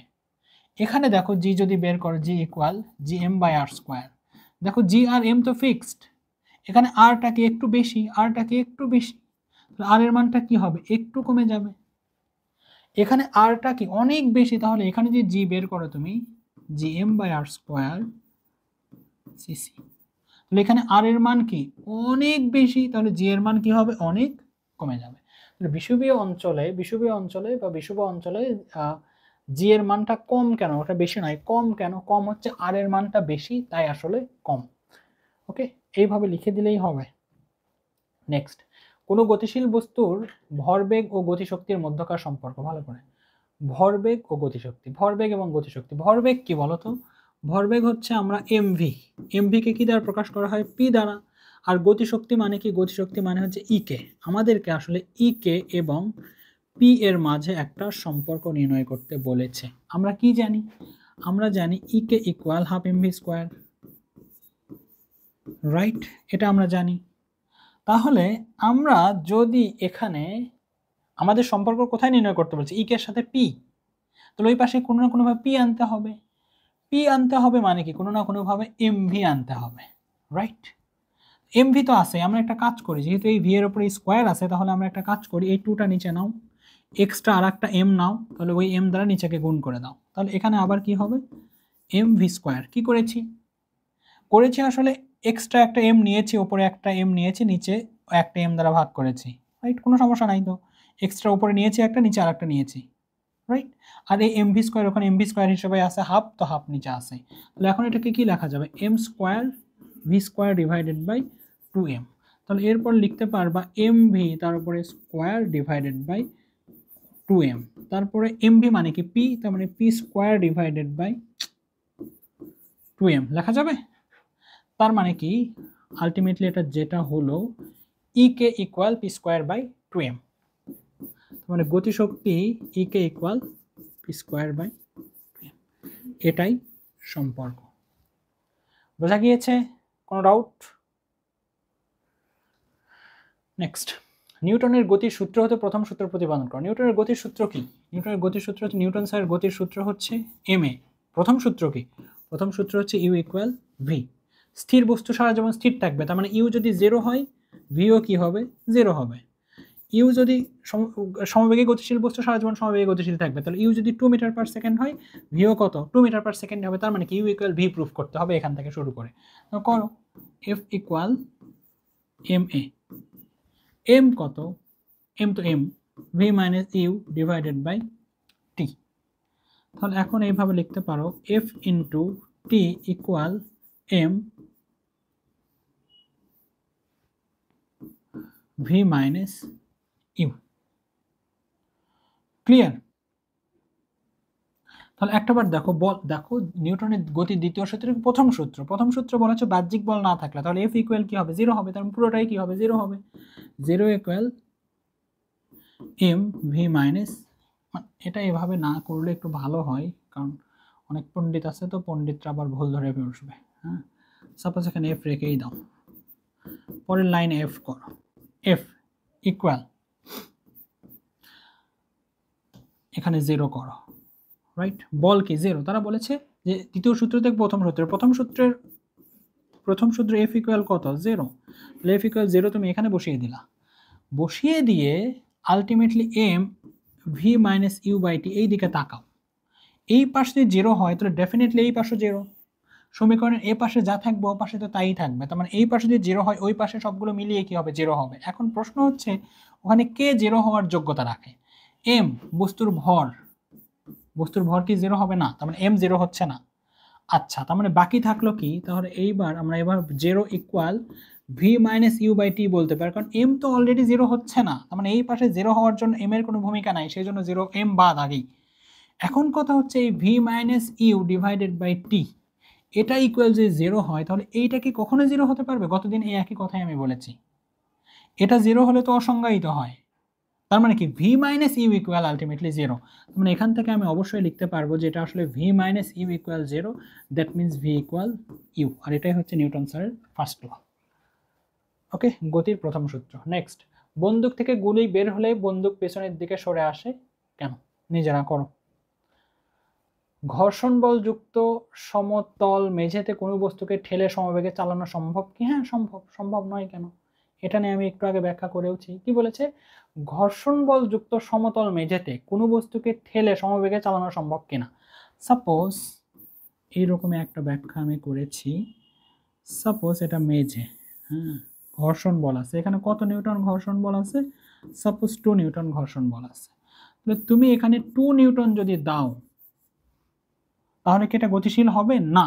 কিন্তু যদি তুমি 2.00000000001 দাও তাহলে এটাকে আমরা কোনো না কোনোভাবে 2 বলতে পারি কি পারি না? 2 নিউটনই বলতে পারি, কিন্তু তার সাথে সাথে এটাও কি বলতে পারি না যে 2 এর চেয়ে একটু বেশি হওয়ার কারণে আসলে সে কিভাবে যাবে? সে আসলে সমবেগে চলতে থাকবে। এটাই কনসেপ্ট। তোমাদের বইগুলোতে আসলে এভাবে বলা হয়েছে যে যেহেতু ঘর্ষণ বল 2 নিউটন, এদিক থেকে 2 নিউটন দিলেই সমবেগে চলবে না, 2 নিউটন দিলেই সমবেগে চলবে ব্যাপারটা এরকম নয়, 2 নিউটনের চেয়ে একটু বেশি দিতে হবে। একটু কেমন? খুবই কম, তাহলে সমবেগে চলবে। এই কনসিডারেশনগুলো ইন্টারমিডিয়েটে আরো অনেক বেশি আছে। ওকে, তার মানে সমবেগে চালানো সম্ভব। ওকে, নিউটনের গতির প্রথম সূত্র হতে কিভাবে জড়তার ধারণা পাওয়া যায়? অবশ্যই নিউটন স্যার ফার্স্ট ল কি বলে? স্থির বস্তু সারা জীবন স্থির থাকবে, গতিশীল বস্তু সারা জীবন গতিশীল থাকবে বাহ্যিকভাবে বল প্রয়োগ না করলে। নিউটন স্যার ফার্স্ট ল বলছে যে স্থির বস্তু সারা জীবন স্থির থাকবে, গতিশীল বস্তু সারা জীবন গতিশীল থাকবে। জড়তা কি বলে? একটা স্থির বস্তু সারা জীবন স্থির থাকতে চায় আর একটা গতিশীল বস্তু সারা জীবন গতিশীল থাকতে চায়। তাহলে নিউটন স্যার ফার্স্ট লই তো হলো, রাইট? এই জন্যই বলা হয় নিউটন স্যার ফার্স্ট ল থেকে জড়তার ধারণা পাওয়া যায়। মহাকর্ষ বল অস্পর্শ বল কেন? এটার কি ব্যাখ্যা চাইবা? স্পর্শ বল মানে হচ্ছে যেই বল সৃষ্টি করতে দুটো বস্তুর সংস্পর্শের প্রয়োজন পড়ে। যেমন তুমি গাড়িকে ধাক্কা দিচ্ছ, তাহলে তোমার হাত এবং গাড়ি অ্যাটাচমেন্টটা আছে, কিন্তু এই পৃথিবীর ওপরে থাকা একটা আপেল, এখানে একটা আপেল গাছ, এখান থেকে যদি একটা আপেল পড়ে সেটা কোন দিকে যায়? এদিকে যায় না, এই দিকেই যায়, ভূমিতেই পড়ে। দেখো এটা যদি বাংলাদেশ হয় তাহলে এখানে কি আছে? আমেরিকা। তো আমেরিকার আপেল গাছ কে দিকে? ভেতরের দিকে নাকি? না, এরকমই। তাহলে এখানে আপেল কোন দিকে পড়ে? এদিকেই পড়ে। তাহলে এই আপেলকে পৃথিবী সবসময় কি করছে? আকর্ষণ করছে। এমন নয় যে এখান থেকে একটা হাত বের হয়ে আপেলকে টেনে নিয়ে আসে, তাই না? তো এগুলো হচ্ছে অস্পর্শ বল, অর্থাৎ যেখানে ডিরেক্টলি ফিজিক্যাল কোনো অ্যাটাচমেন্ট থাকে না, সেটাই হচ্ছে অস্পর্শ বল। বৈদ্যুতিক পাখার সুইচ বন্ধ করার সাথে সাথে থেমে যায় না কেন? ব্যাখ্যা করো। জড়তার কারণে। এগুলো ব্যাখ্যা করা হয়েছে কত, আল্লাহ।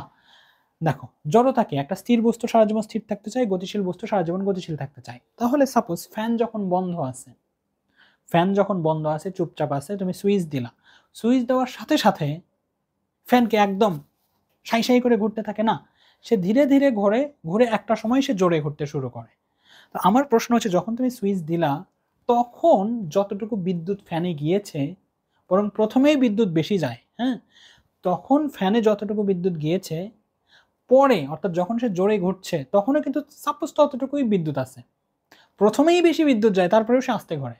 আচ্ছা, বাদ দিলাম, ওই কনফিউশন বাদই দিলাম, যে যখন তুমি সুইচ দিলা তখন প্রথমে যতটুকু বিদ্যুৎ গেল, ফ্যান যখন জোরে ঘুরছে তখনও তো ততটুকু বিদ্যুৎই থাকে। তাহলে প্রথমে কেন জোরে ঘুরলো না? এই কারণে সে তার যে জড়তা ছিল, ফ্যানটা স্থির ছিল, সে স্থির থাকতে চায়, সে স্থির থাকতেই চেয়েছিল, কিন্তু তুমি আসলে বৈদ্যুতিক বল দিয়ে তাকে আসলে জোর করে ঘুরিয়েছো। এইবার সে কি করছে? ঘুরছে। এখন তার জড়তা কি? একটা গতিশীল বস্তু, সে এখন গতিশীল, তো তার জড়তা হচ্ছে সে গতিশীলই থাকবে। তুমি কি করেছো তাকে? তুমি তাকে এখন সুইচ বন্ধ করে দিয়েছো। তো ফ্যান ঘোরে কেন? বিদ্যুৎ থাকে বলে ঘোরে। তুমি সুইচও বন্ধ করছো। সুইচ যদি বন্ধ করে তাহলে ফ্যান ঠাস করে থেমে যাওয়া উচিত, কিন্তু ঠাস করে থামে না। সে কি করে? আরও কিছুক্ষণ ঘোরে। ঘুরে কি প্রুফ করতে চায়? যে সে একটু আগে গতিশীল ছিল, সে এখনও গতিশীল থাকতে চাচ্ছে, কিন্তু বাতাসের বাধা, পৃথিবীর আকর্ষণ বল এই সব মিলিয়ে সে আসলে গতিশীল থাকতে পারলো না। তাহলে বৈদ্যুতিক পাখার সুইচ বন্ধ করার সাথে সাথে ও থেমে যায় না কেন? ও গতি জড়তাতে থাকে, ও গতিশীলই থাকতে চায়। ক্লিয়ার? ও গতিশীলই থাকতে চায়। ওকে, সে জড়তার কারণে আসলে থেমে যেতে পারে না। নেক্সট, গাড়িতে চলতে শুরু করলে যাত্রীরা পেছনের দিকে হেলে পড়ে। গাড়িতে চলতে শুরু করলে পেছনের দিকে হেলে পড়ে কেন? সাপোজ এটা গাড়ি, বা তুমি গাড়িতে বসে আছো, তুমি সিটে হেলান দাওনি, এমনি বসে আছো। হঠাৎ করে যদি চলতে শুরু করে তুমি পেছনের দিকে হেলে যাও। আসলে তুমি কি পেছনের দিকে হেলে যাও? না, এগুলো হচ্ছে মিসকনসেপশন। এইভাবে আমরা স্টুডেন্টের মাথাটা নষ্ট করি। এই প্রশ্নই ভুল। এখন আমি যদি বলি প্রশ্ন ভুল, তাহলে একদল মাস্টার দাঁড়িয়ে যাবে আমাকে আমাকে মানে প্রতিবাদ করার জন্য। আমার আসলেই প্রশ্ন ভুল। যখন গাড়ি চলতে শুরু করে আমরা আসলে পেছনের দিকে হেলে যাই না, বরং গাড়িটা সামনের দিকে যায়। মানে আমি যখন সিটে বসে আছি, আমি স্থির হয়ে আছি, গাড়িও কি স্থির হয়ে আছে? তাহলে গাড়ির জড়তা কি? সারা জীবন স্থির থাকতে চাওয়া। আমার জড়তা কি? সারা জীবন স্থির থাকতে চাওয়া। ড্রাইভার এসে চাবি দিয়ে ইঞ্জিনকে বল প্রয়োগ করে গাড়িকে নিয়ে গেছে সামনের দিকে। আমার নিচের অংশটা, আমার কমনের নিচের অংশ সিটের সাথে লাগানো, তাহলে ওইটা আসলে গাড়ির অংশের মতোই কাজ করবে। মানে আমার নিম্নাংশটা গাড়ির সাথে সাথে সামনের দিকে চলে গিয়েছে, বাট আমার ওপরের অংশটা আগের জায়গাতেই ফিক্সড আছে আসলে। মানে আমি পেছনের দিকে হেলে পড়েছি ব্যাপারটা তেমন নয়, বরং গাড়িটাই আসলে সামনের দিকে এগিয়ে গিয়েছে। আর আমি পেছনের দিকে হেলে পড়েছি বা এটা করে আসলে কি প্রুফ করতে চাচ্ছি? যে আমি আগে যে অবস্থায় ছিলাম এখনো সে অবস্থাতেই থাকতে চাচ্ছি। এগুলো সব জড়তা। হ্যাঁ, নিক্ষিপ্ত বস্তুর বেগ ক্রমান্বয়ে হ্রাস পায় কেন? নিক্ষিপ্ত একটা বস্তুকে যখন ছুড়ে দেওয়া হয় হ্রাস পায় কেন? কারণ পৃথিবী তাকে কি করে? আকর্ষণ করে নিচের দিকে। তুমি উপরের দিকে ছুড়ে দিয়েছো, পৃথিবী তাকে নিচের দিকে টানে।